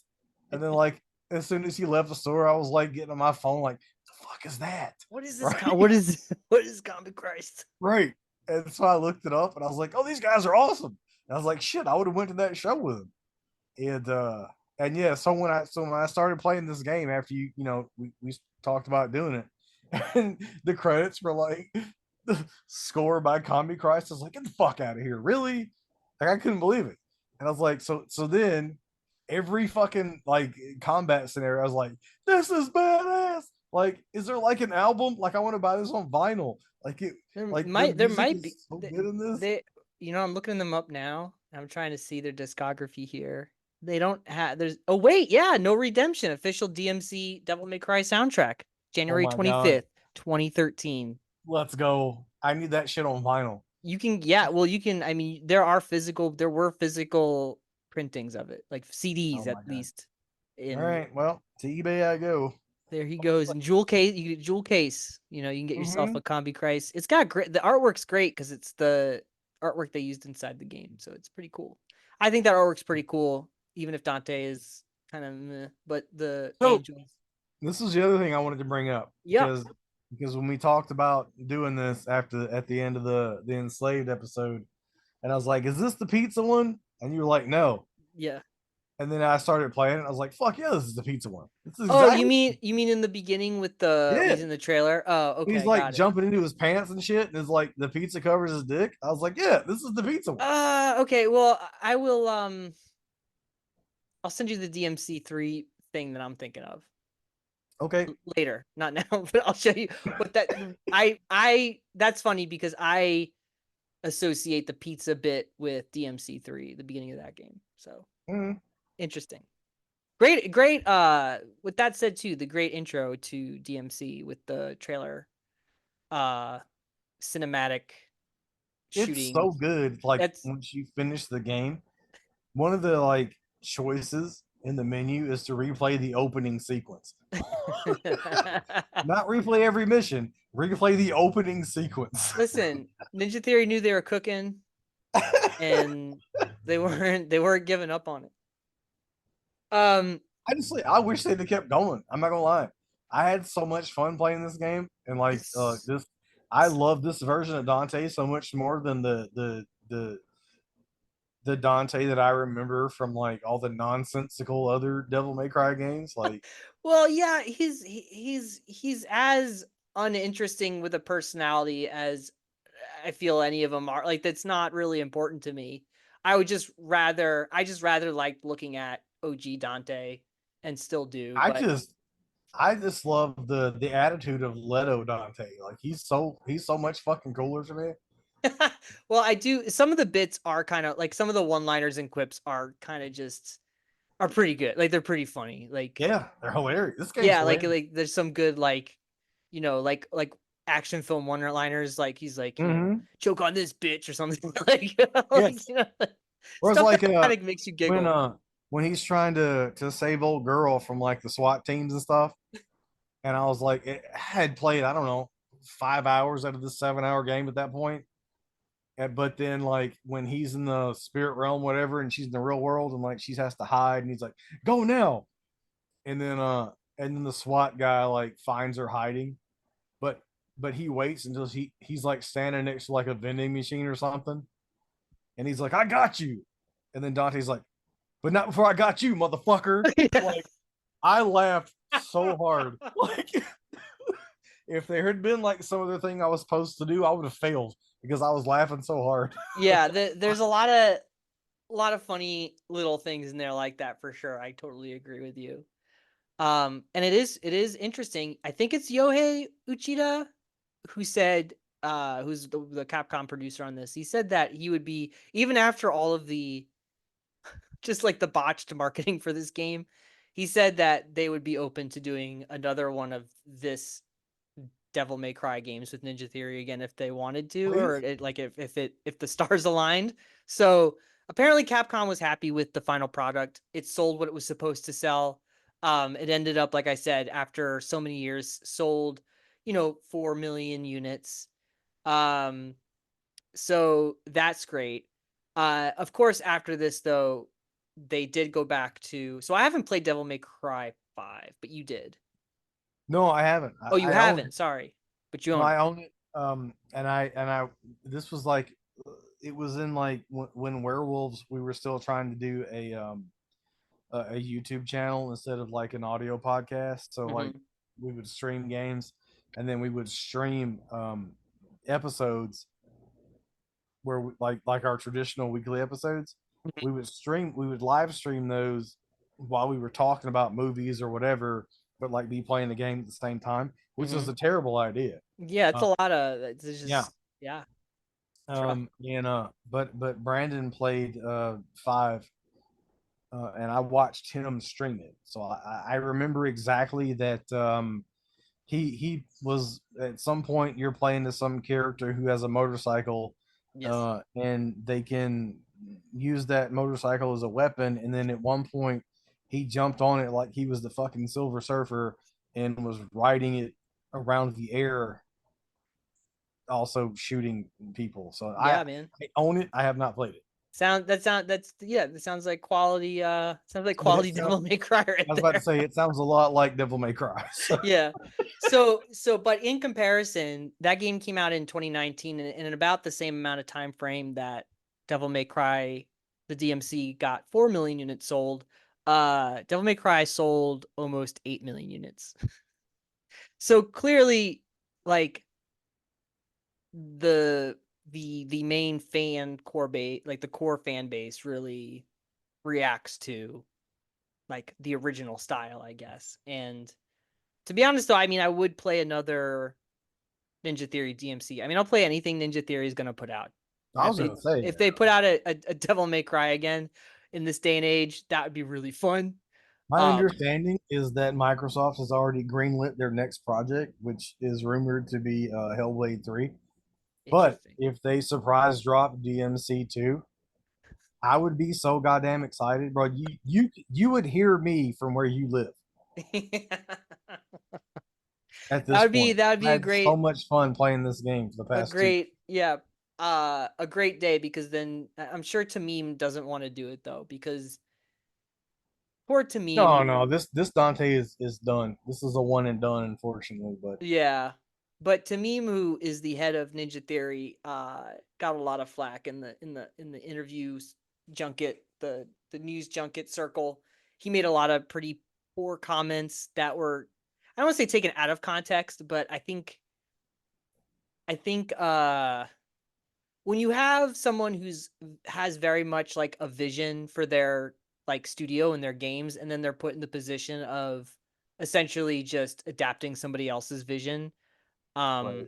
it can lead to some comments that he's uh just not tactful enough to work his way around. I was gonna say it's hard to be PC in those particular Well, PC, situations. but I think he also just said things like, we don't really care about, like, one of the things he said was like, we don't really care about uh the previous games, or something to that effect. You know what I mean? Like, we're Yeah, I don't mean PC like how we. But I'm just saying like yeah, tactful is a better term for it. But yeah, yeah. And so he just made a lot of comments that essentially enraged the people that were already mad um about this game and its artistic direction. Made it worse because they're like, well, he's clearly just hates the fan base or something.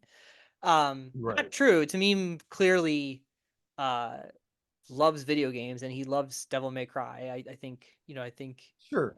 I think Well, he he's just a very well, he's also not like a native English speaker either. So I don't know. I feel right. like I feel like Well, the other thing is like okay, like you can play this game as a Devil May Cry fanboy, right? Mm-hmm. And like not like it, and that's Mm-hmm. fine, totally fine. I totally get it, but just in as a video game player, like there's no way you can play this game and say it's a bad game.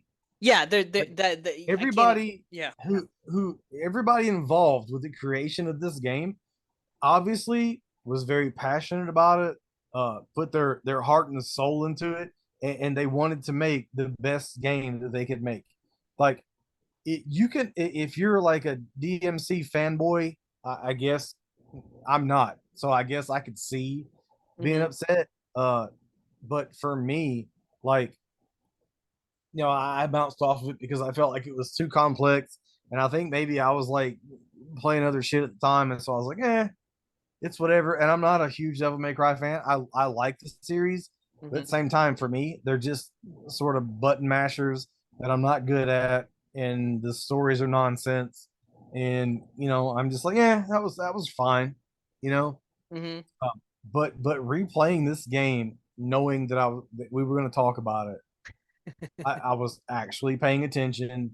And while, yeah, I'm still not good at it, and if you scroll through the leaderboards, you'll see that. But at the same time, paying attention and knowing we're going to talk about it, and knowing like that somebody else developed it and all that type of shit. Like Mm-hmm. I have such an appreciation for this game, and I could see how much effort and how much love and like they were 100% trying to make the best game they could make in this series in the situation they were put in. Yeah, exactly. Yeah, they were handed a project that. Whew, I mean, it's like being handed. This is a really, really wild comparison, but being handed like Star Wars, and you're like, okay, Yep. well, go make Star Wars, and you're like, I'm not really making the Star Wars. You guys are telling me what Star Wars I'm making, and I'm gonna get blamed basically for how it It's all like turns Ryan out. Johnson. Like Yeah, exactly, make a Star exactly. Wars movie. It's like, Yeah. well, do If you you want me to think, make a Star Wars movie, or do you want to make me and make a Ryan Johnson movie that's also a Star Wars movie? Like, yeah, if you think people have a ton of like super creative control in Star Wars, I mean, I don't know. It's hard to say. yeah. Um, I feel like the only person that has really any kind of control in Star Wars is what's his face?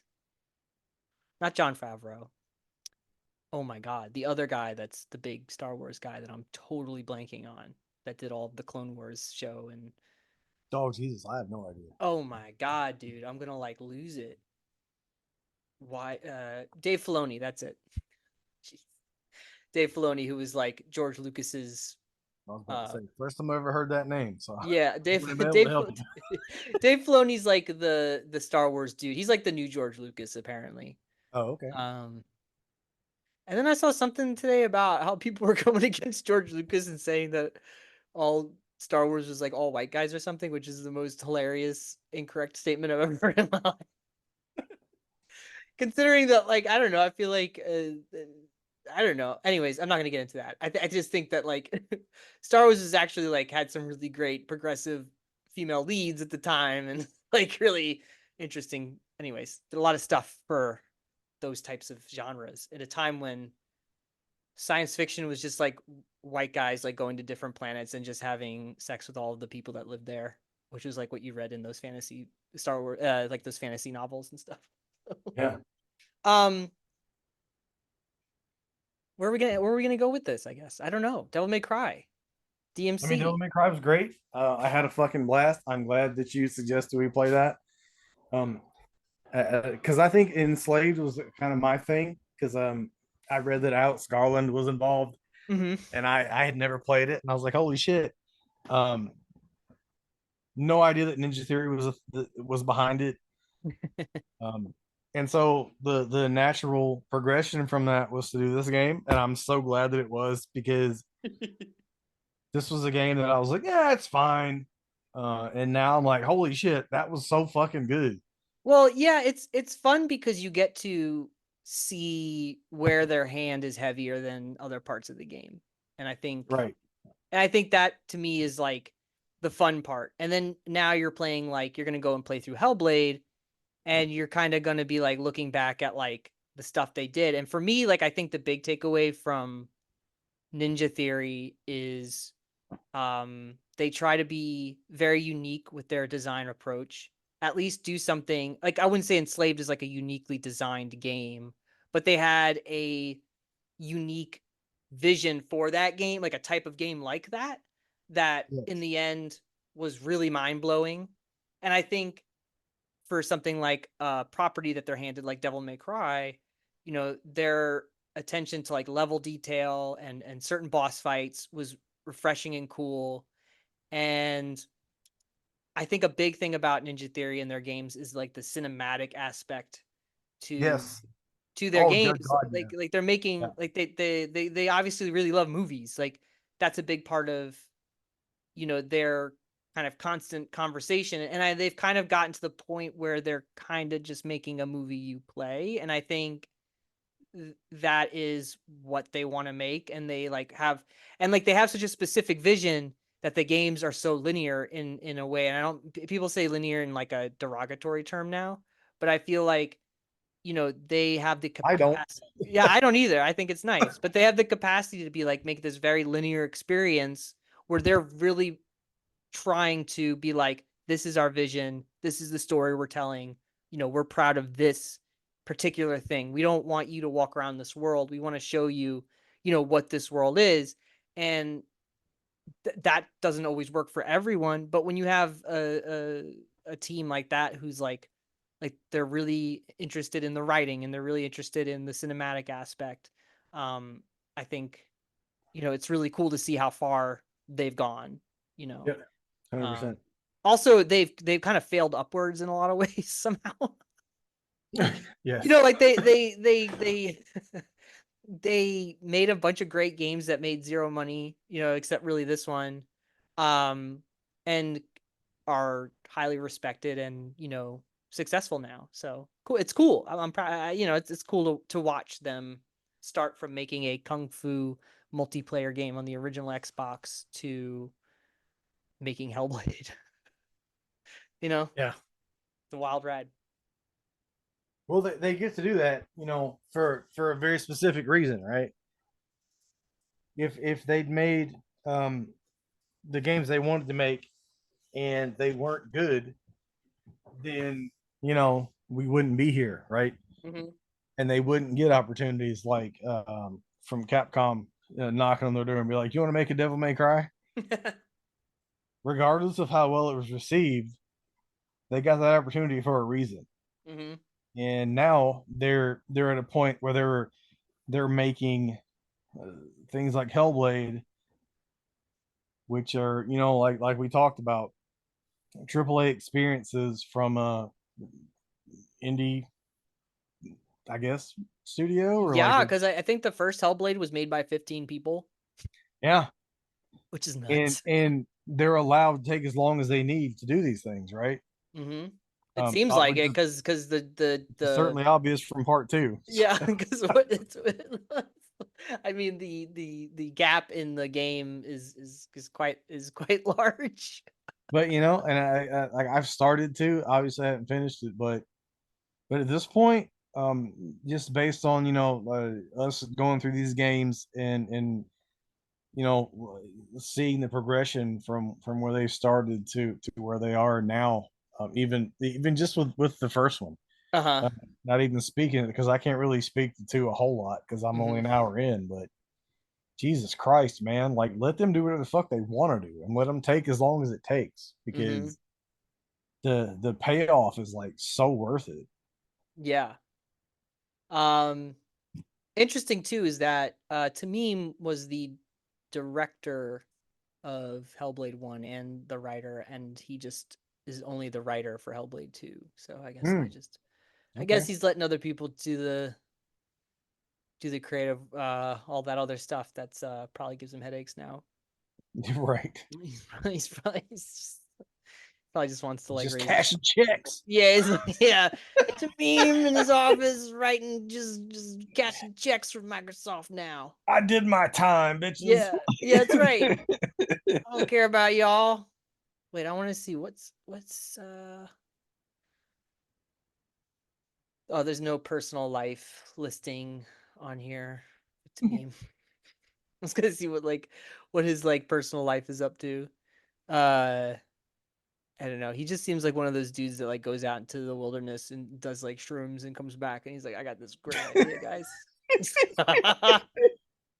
Yeah. That's what he kind of seems like to me.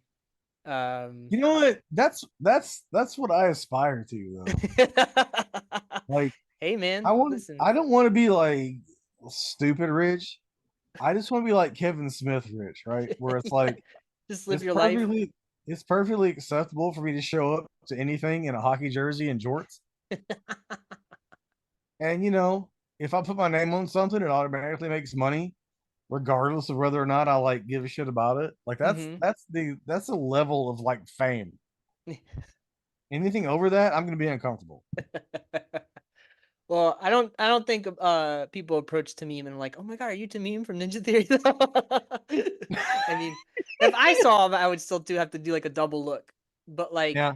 I feel like the dark path for Tamim was that he would have been like his other like his parallel life is that he's in like Silicon Valley because he's that kind of personality. I feel like so. I Yeah. feel like a visionary type character. So I Oh feel like no. you know what I mean. Yeah. So he's like doing. He becomes I part would of big tech. I would very much adopt that whole like I don't know, like Dave Chappelle or like anybody else who like gets Just go to Africa. any monicum of fame whatsoever. I would just like disappear into like the fucking mountains in Tennessee, Yeah. and I would just live there alone and just be rich and not have to worry about other people. Listen, man, Dave Chappelle. Just go. You could go to Ohio right now. He's probably walking around. You know, I've been to Ohio once. I've been twice. Once we went to we followed an ICP tour from down here to where like several of our friends were living at the time. Uh-huh.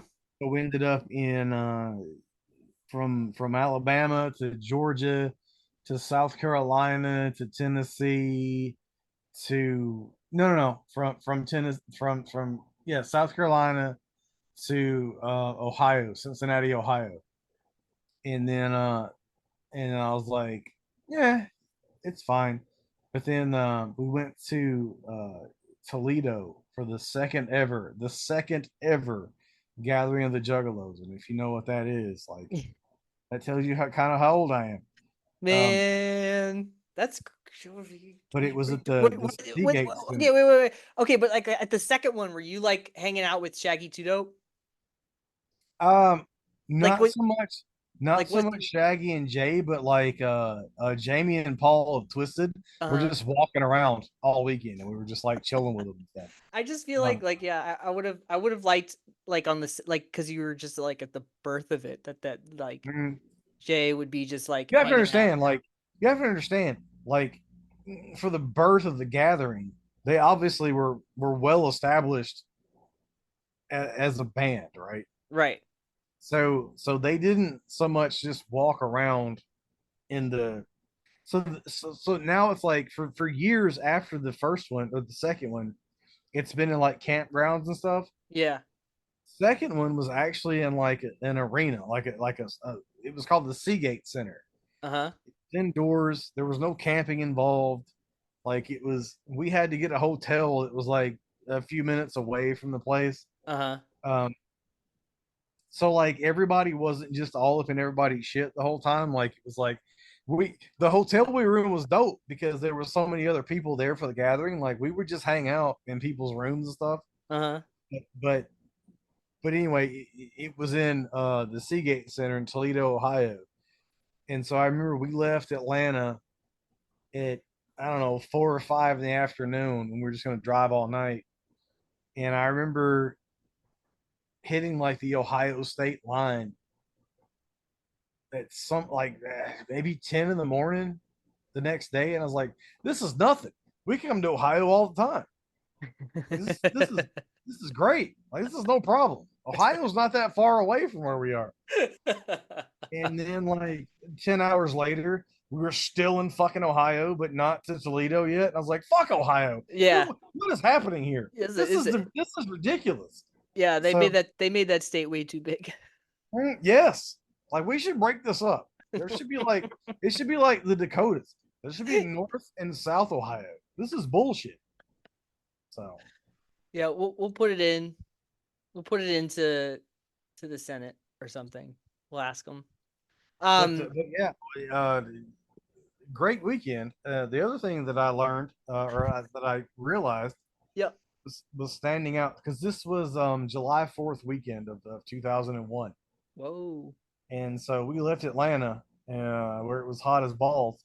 And I got to Ohio and I was like, it's kind of chilly. And I was like, wait, this is great. I want to move to Ohio.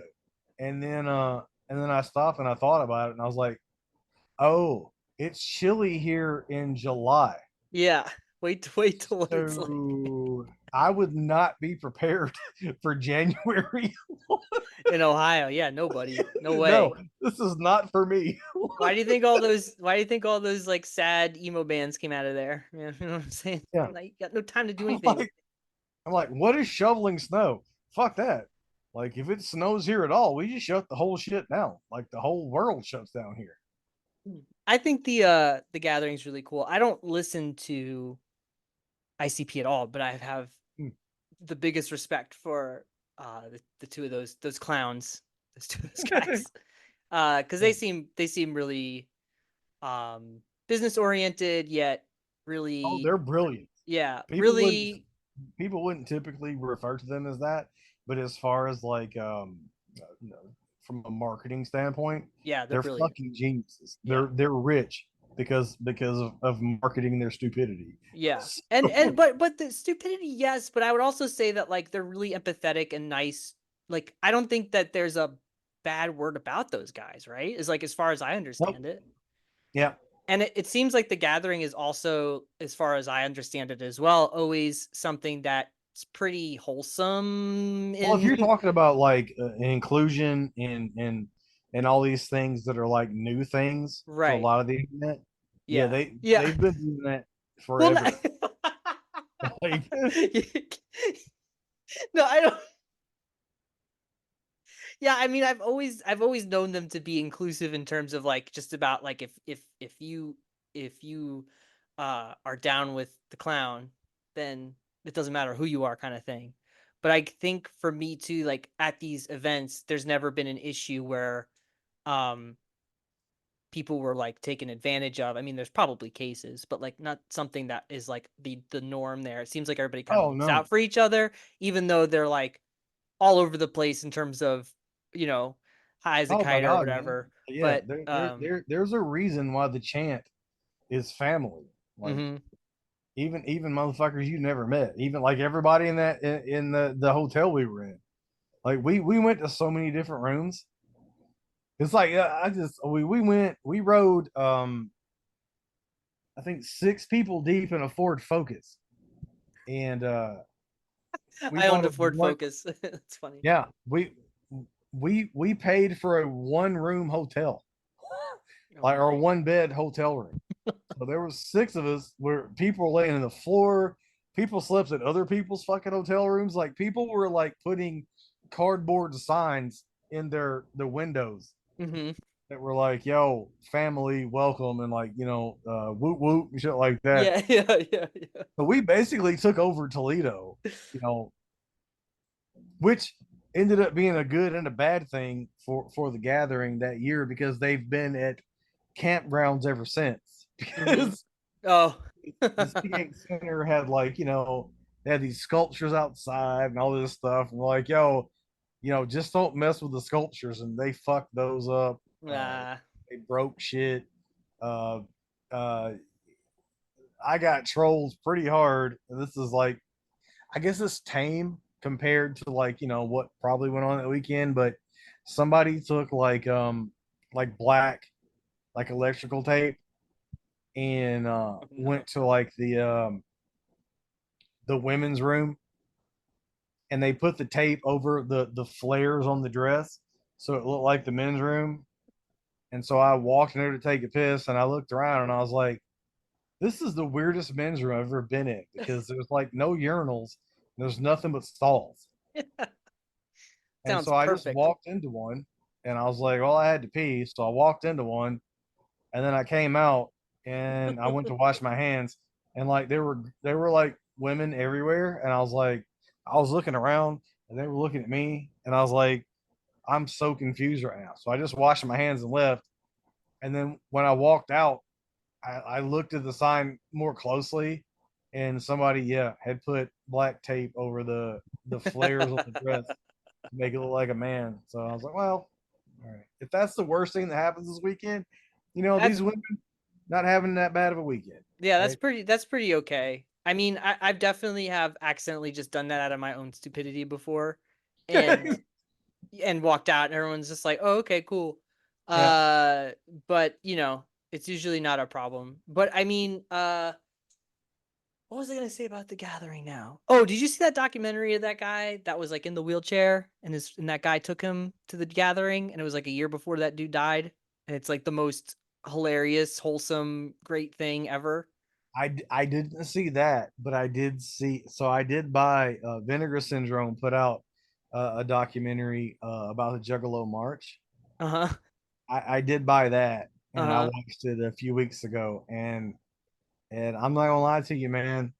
I'm not. So I still listen to the music, um, and I didn't really pick a side when the whole like Twisted ICP split happened.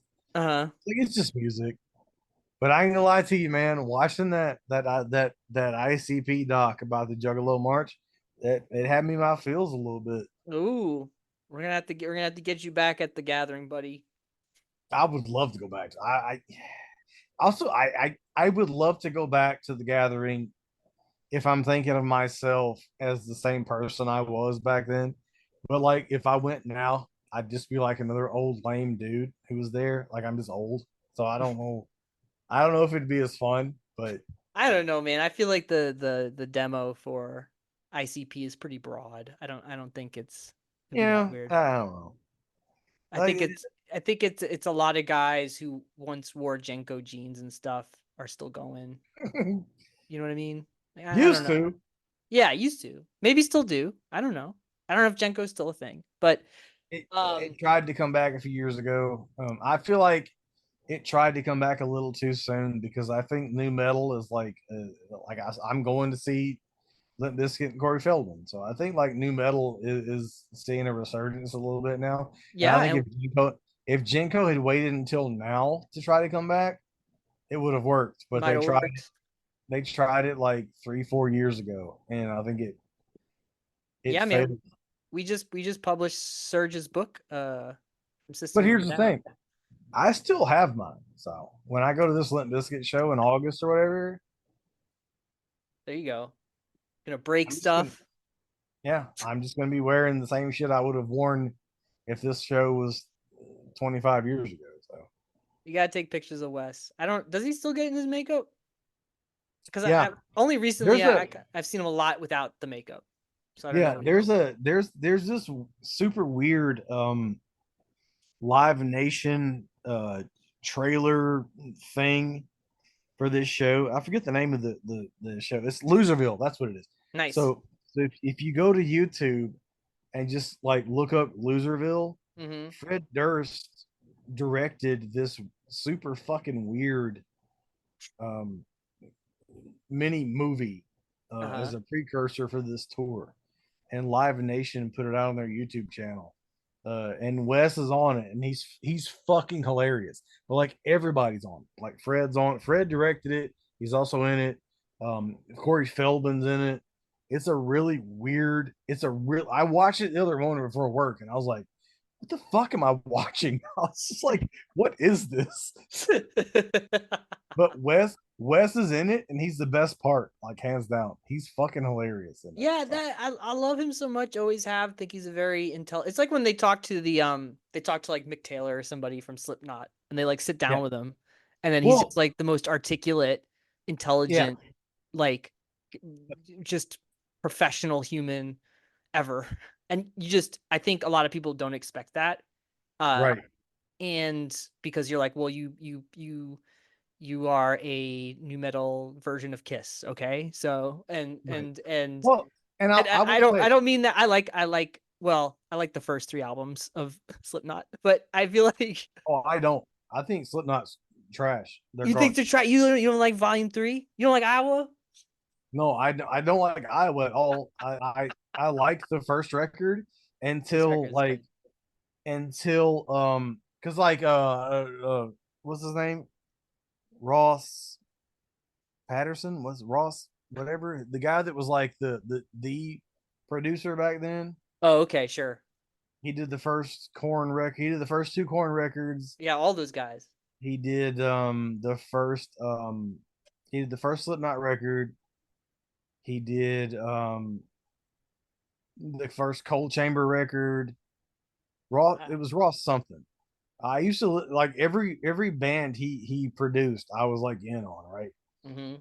But then I remember like for Slipknot, I remember like when like they had like fucking Slipknot lunch boxes and notebooks and shit and Hot Topic, and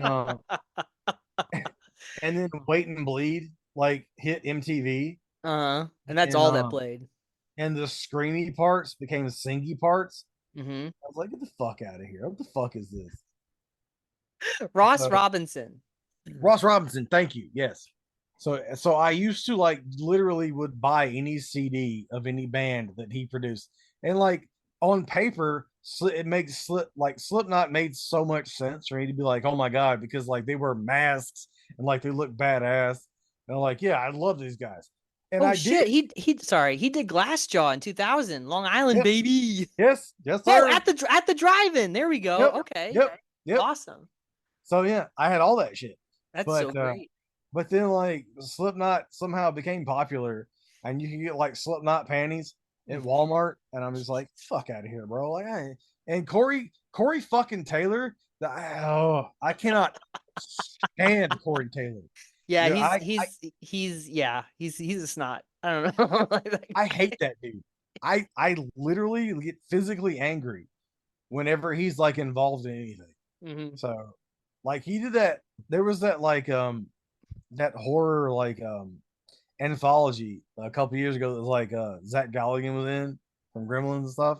Uh-huh. And I was like cautiously excited for it, and they were like, he plays like a radio DJ, and his partner is Corey Taylor. I was like, fuck that movie. It's gonna be trash. And yep, turns out it was fucking It trash. was That dude trash. sucks. Sucks. Even if you like Slipknot, right? And if you like Stone Sour, even if you think Corey Taylor can sing, like look up that fucking video that he did where he was like yeah, that was all his solo project. Just look it up. Just look it up. Do yourself a favor. Do And yourself then, a favor. So sorry, I'm stuck on Ross Robinson. yeah, no, So you're good. so this dude also did. So I don't know if you remember the album from first to last, their album Heroin. Yes. I don't know if that was your vibe at the time, but they did that album Heroin is incredible, and Yep. it was recorded in that mansion that's spooky that people record in, um and it was recorded live, and it just sounds like just the most intense crazy album Ross ever. I love that Robinson. album. Ross Robinson is an amazing producer. And he also did that same year, he put out Redeemer by Norma Jean, which is my favorite Norma Yep. Jean album. Yes. Oh, Norma Jean, dude. Oh, they're so good. So Norma Jean's still putting out bangers, by the way. I still think that they're yes. doing really good work.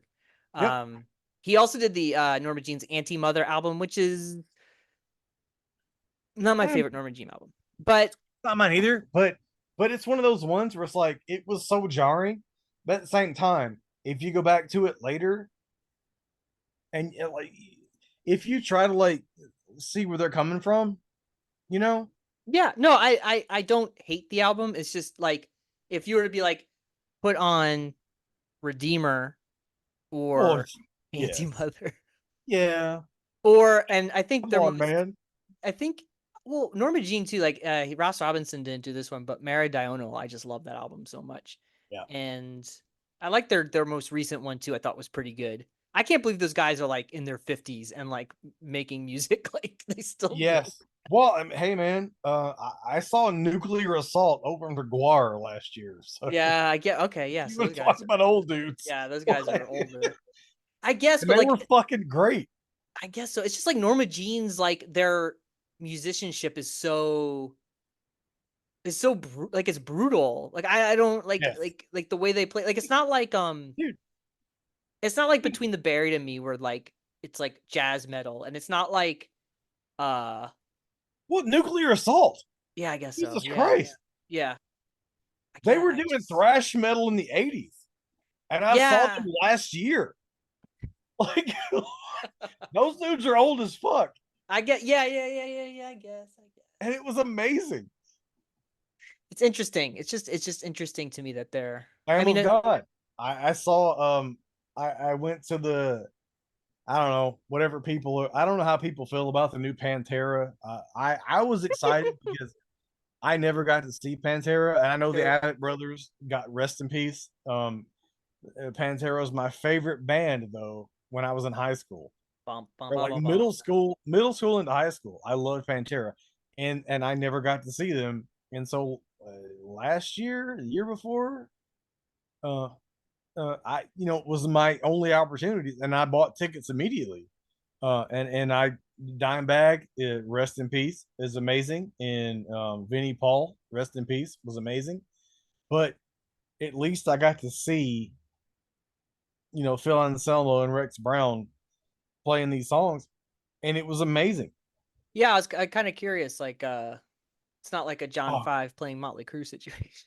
right. Well, it kind of is, but kind of isn't. But because Zach Wild was the guitarist they brought in, and Zach Wild was, Hey, yeah, we love Zach. He's we good. love Zach, and he was really close with Dime, and Hmm. so um, is he as good? No. Uh, was Well, he? it's a Was he different. as? It's a totally. I mean, Zach is a totally different kind of guitarist. It is, but I'm just saying, like, did he do Dime justice? Hundred Hmm. percent, in my opinion. And Hmm. I've listened to these songs a billion times over and over. And so for for as what is as close to a live Pantera show as I'll ever see, it was amazing. It was Hmm. mind blowing, right? But uh, Lamb of God was the opener, That's pretty and cool. Lamb of God is as amazing in 2023 as they probably were in fucking 1983. Like I don't Wait, know. who's the guitarist in Lamb of God? Is that Mark Morton? I don't know. I just know Randy Blythe. I know Randy. Randy is the singer in Yes, Mark Morton is the. Sorry, the reason I say this is that we are publishing Mark Morton's book this fall. oh my Um, god, he's that dude wrote a book. the guitarist of Lamb of God. Yeah, he's got a book coming out. All right, So well I need you to keep me abreast of that I because I could probably mean, get you a signed copy because I know a store that's going to be doing an event please with do him. that, Yeah, I will. Yeah, no worries. I got you. my Uh, man. you See, got it. You got it. Well, oh, well, back to Zach Wild.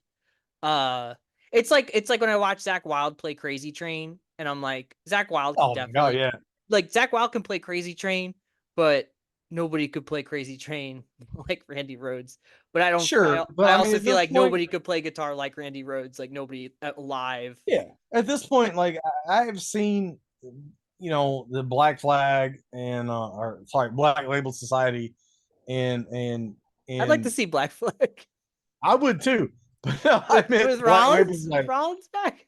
I mean, I know I've never seen Henry Rollins live, but I've been to so many Ozfests, and I've seen Zach not only in Black Label Society, but also Black Sabbath, and I've seen him do so many things. I know he's amazing, but at the same time, Pantera again being Right. my favorite band, like he was gonna have to like nail it for me. Yeah, Like, yeah. okay, I you get know, I get you with that. I get where you're coming from now with and that. I know like he and Dime were like really close. Budzos, yeah. Yeah, so uh, and yeah, it was amazing. It was fucking amazing.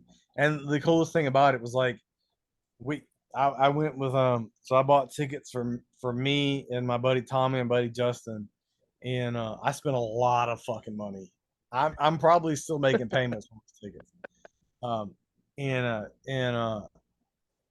it was so cool because we were in the car like talked about it before the show, and I was like, oh, they're not gonna play this, and Tommy was like, well, they're not gonna play this, and they're only gonna play like whatever, right?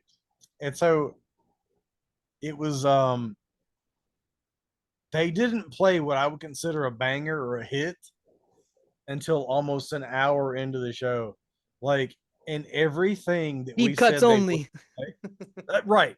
And everything that we were like, well, they wouldn't play that. They fucking played everything we said. And I thought that was so fucking cool because I mean, they could have played, they could have come out and be like, yo, we're going to play. They could have played Walk, and they did. They could have played This Love, and they did.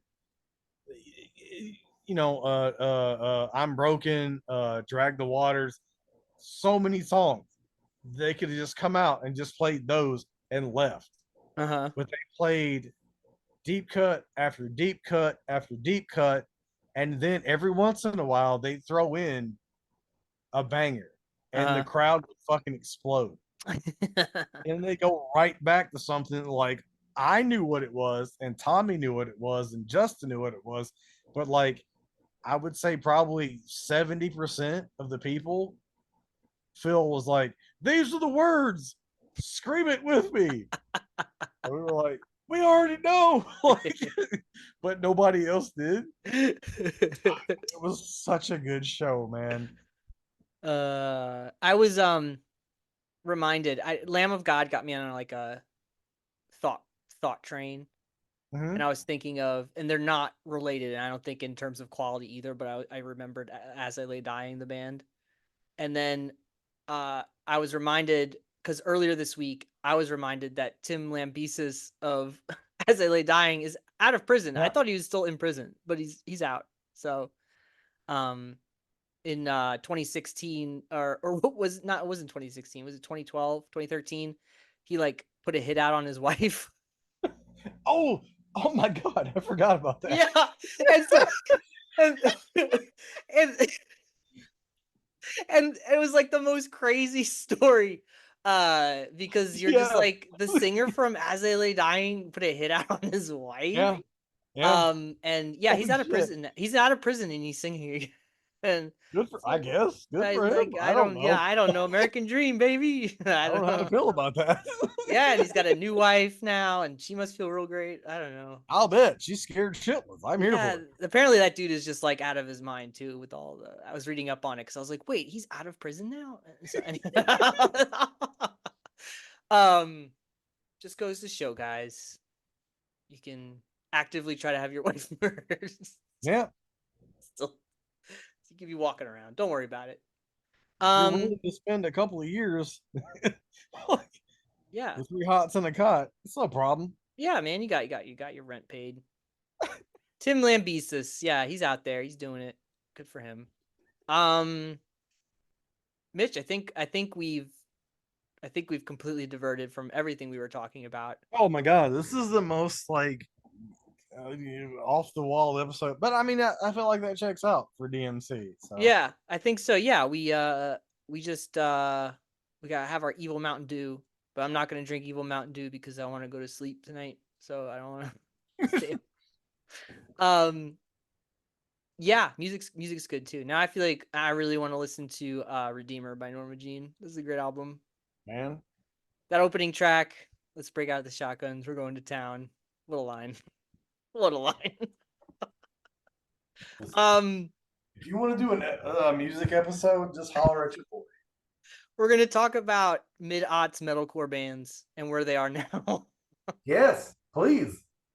Devil Wears Prada is still out there making music. Yeah, they are.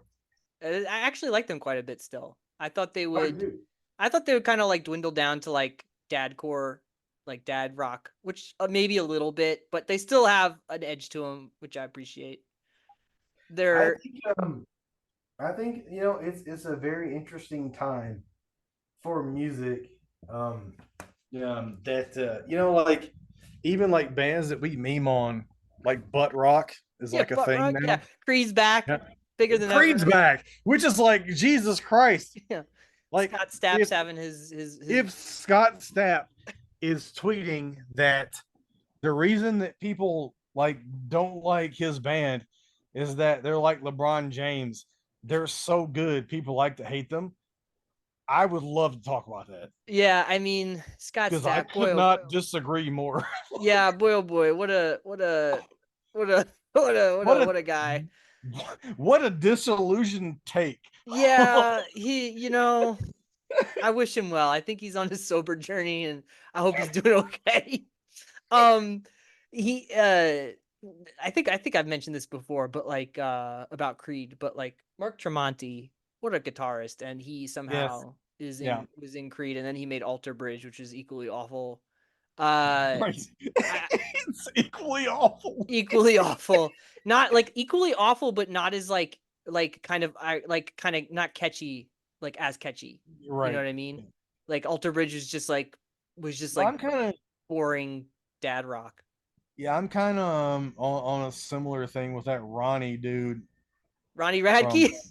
yeah, fuck that guy. Yeah, I'm just gonna be that honest. Like I'm coming with a hot take. So if you want to do a music episode, I'm bringing no, in a you hot can take. we can I think well, first of all, Ronnie would love if we were just talking about him at all. And I Of think course he would. and I think yeah, he's pretty Yeah, that dude sucks. he sucks. There's a time in my life where I thought he would say funny things, but the more he had a microphone put in front of him, the worse it got.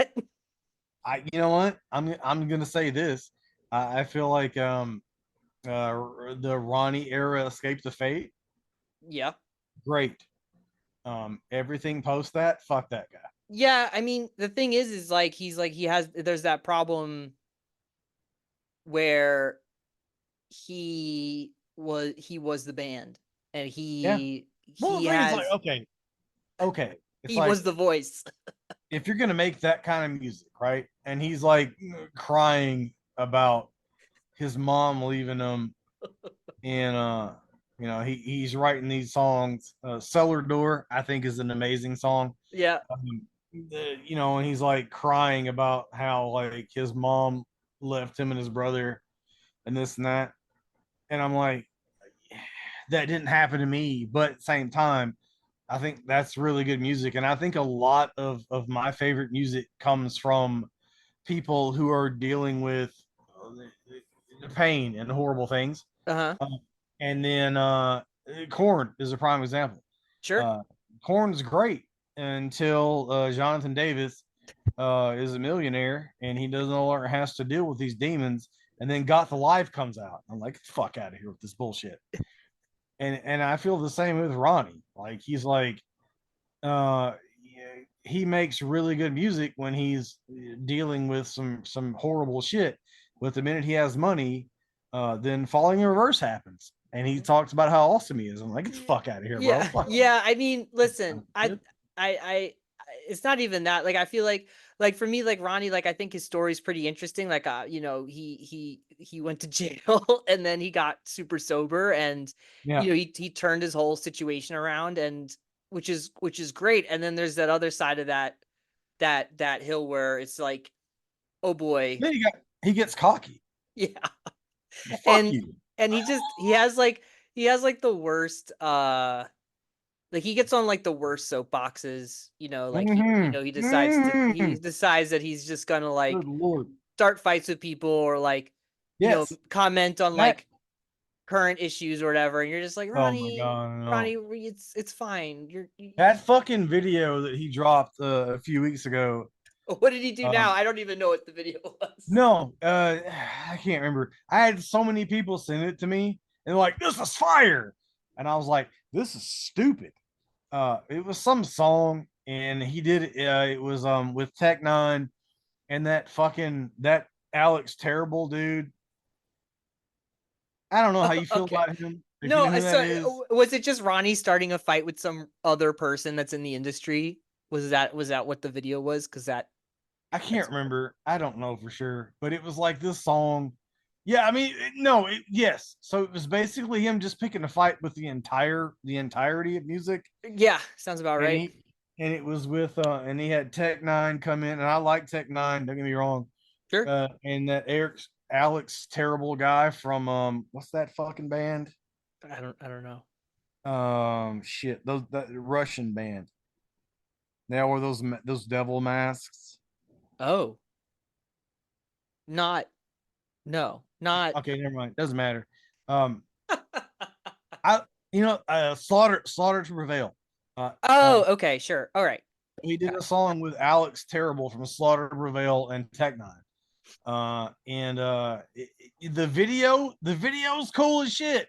It looks it's like it's Mad Max and it's anime and it's like kaiju. It's like the video is it's like the Matrix. Like Nice. It's giving me early Linkin Park vibes. yeah, it's this CGI video of Okay. Ronnie like in all these different like movies or like these different like styles of things. And then Tech Nine comes in, and then like Alex Terrible comes in, and Alex Terrible. I'm gonna lose so much credit for this. I like Slaughter Prevail.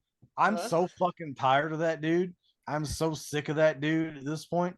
It's like, it's like, okay, you want people to think you're a badass so desperately. Like you spend 19 hours a day in the gym. oh Uh, yeah, yeah. He's got you, like that. I you get you. wrestle bears for fun. Sure. Like you're purposely scarring yourself, scarification, Yo. just to like be a badass. And like, we get it, bro. We get it, bro. You don't have to do that. Like, it's the whole thing. At my age, I'm like, this kid's fucking stupid. Like, for me, like, I'm just like, his music's great, but like, he's trying way too hard. Uh-huh. Like, you don't have to do that. Like, Sure. but I'm, you know what, I'm in my mid 40s, so take from that what you will. But like, I like the music, but he's trying a little bit too hard. And sorry, Sorry. Ronnie, what did Ronnie do? Well, so he did this video. I can't remember the name of it. His band is Falling Reverse. If you look it up, I'm sure you'll see it. He Yeah, did no, this. I know Falling Reverse. Yeah. No, I'm just saying, like, this video was like there were like parts that were like the Matrix, and then he'd be like doing this thing, and then he was like in the Terminator, and then he'd be in this other thing, and it was like this whole video. I just he's another one. I think he's just trying too hard, Mm-hmm. and then he feels certain ways about certain things, and he puts that in the music.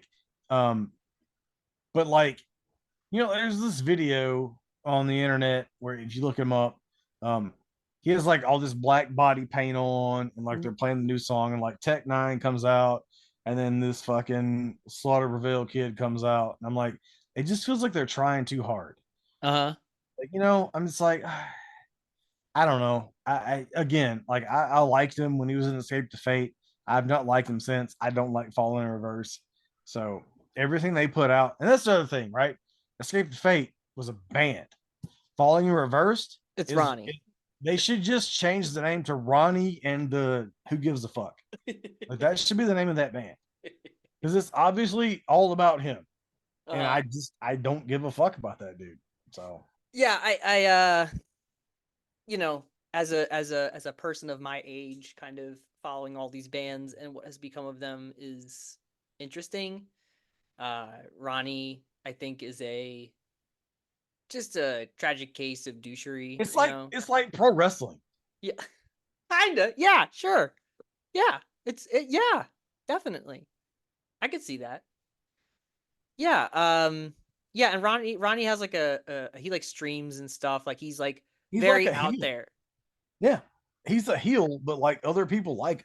Yeah, I there was a time when I did enjoy Ronnie, and then he kind of started to lose me the more he just talked about Yeah. things that like are on his brain. And I was like, that's just an awful take. What is that? There's that one Escape the Fate record that I think is amazing, and it's I don't know, the album cover is like that alt chick like biting her lip or something. Oh yeah. That's It has Cellar Door on it. dying is the latest fashion. That was That yes, yeah. that album amazing, and that's the only reason I know who this dude is. Yeah. And That's what I'm then talking he about. left the Reverse band. the curse, baby. Yeah, yeah. That was the only was that the only album he was actually on, I think. Yeah, because then he went to prison. Yep. And everything that I've seen from this dude since, I've hated. So. Yeah, he's just a nightmare. Mm-hmm. Um well anyways, I think that wraps it up. Ronnie Radke, we'll end on Ronnie You've gone because way we're too done with far. well, I think Ronnie's a good place to stop. I mean, listen, if you need to edit like half of this out, I will not be upset. Hell I get it. no, I just raw dog it. I just slap it up there. There you go, kids. This is not what you asked me to come on again. This is not why we do this, but here we are. Yeah. Ronnie Radke loves all the press, good and bad, definitely. He just loves himself. You know what? We might get his shit delisted, so I think it's worth it. Hey, maybe. Yeah, I don't know who owns Falling in Reverse, like if it's Time Warner or some evil overseer. Who knows? Maybe they'll pull the plug. Mitch, thank you so much once again. Oh my god. God bless you for thanking me for this. Enjoy playing Destiny Yeah, man. tonight, and then enjoy playing Destiny in like 3 weeks, and then we'll be back to talk about Please Hellblade don't 2 Electric Boogaloo. don't threaten your listeners. All right. Yeah. If you can find anybody else to talk about We'll be Hellblade, back. We'll be back in next month to talk about Ronnie Radke. We'll talk about the Taking Back Sunday and brand new we did it. genre. Yeah. Wait. First of all, let's just threaten people with the next music episode, and then if Yeah. somehow some way Yeah, well, Hellblade 2 happens. who's another like just awful like front man of that era that Oh my like we god. did Tim Lambesis of As I Lay Dying, Ronnie Radke. Oh my god. I'm sure I can come up with somebody. Oh god. Aaron Lewis. Aaron Lewis? Stained. Oh, Stained. Yes, yes, yes. There's Oh this my god. bloated Tune Chucky in doll. next month. Yeah, we'll talk The about Aaron Lewis Rodney Radke. combo.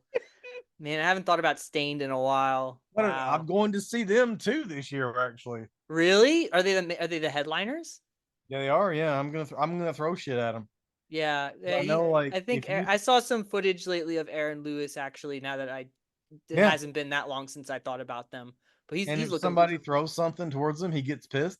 Yeah, I'm he looks like he's hurting pretty bad. It's not looking good. I'm absolutely gonna throw trash at him. So we'll see what happens.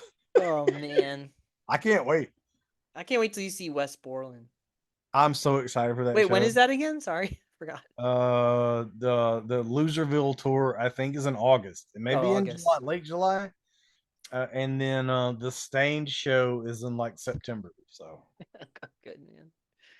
It's a way to start the fall out with some. I mean, listen, man. I feel like at my age, this is like when people when I was a kid used to be like, I'm going to see Aerosmith. I'm like, great. Yeah, I do. Oh, I know who's an awful person to talk about is that singer from Lost Prophets. Yes. That was Oh my God. I can't Yep, I don't think I can actually talk about that story on here.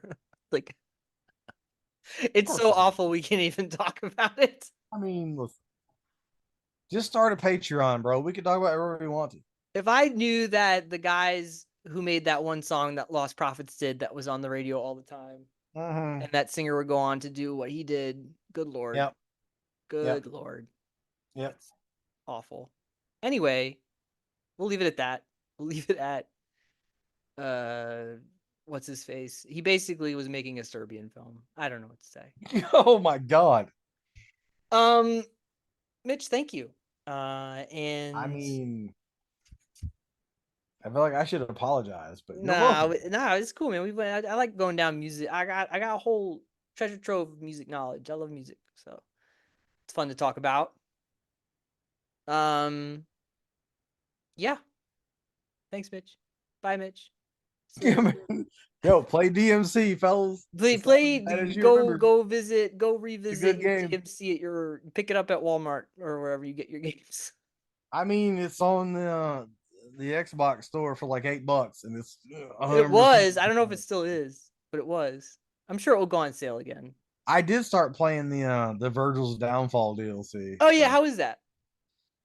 you know, if you're coming if you're coming in hot off of playing as Dante, playing as Virgil, uh, not great.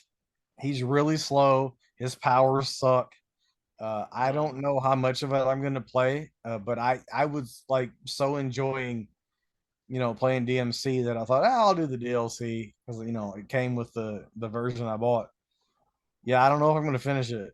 Yeah, man, It, you it gotta. I mean, after you beat Mundus, well, right, and then spoiler alert, like Dante. Oh my God, what is it? Oh shit. Sorry. they're one in the same. So once Dante fights Virgil, and sorry if that's a spoiler, but if you've ever played a video game, that shouldn't But be. then his hair turns white. Right. Uh, this game, the DLC picks up with Virgil in hell having gotten his shit pushed in by Dante, Nice. and their mom is like, "Oh my god, you died. Come to me." And like you're Virgil, like trying to like basically traverse, and it's like the same thing as the game. You're traversal and but like if you've spent 13 hours playing, Dante with Dante's powers. Yeah. Virgil's are so Slow. awkward Uh and huh. so hard to use. It's difficult. I finished the first two missions and I was like, You're like I was, I'm good. I think I'm good. Like I was really enjoying the game, playing as Dante, but like once you take away Dante's powers and you give me like different stuff, I'm like, yeah, this isn't as good. Yeah, I don't know. I could see that. Guess I could see that. All right, bud. All right, folks. All right, fam. Whoop whoop. Whoop whoop. Family. Uh, thanks everyone who got this far. I appreciate y'all. God bless them. Yeah, you really had nothing to do. Whenever, however you're listening to this. This is 3 hours going, so I'm gonna hit the stop button.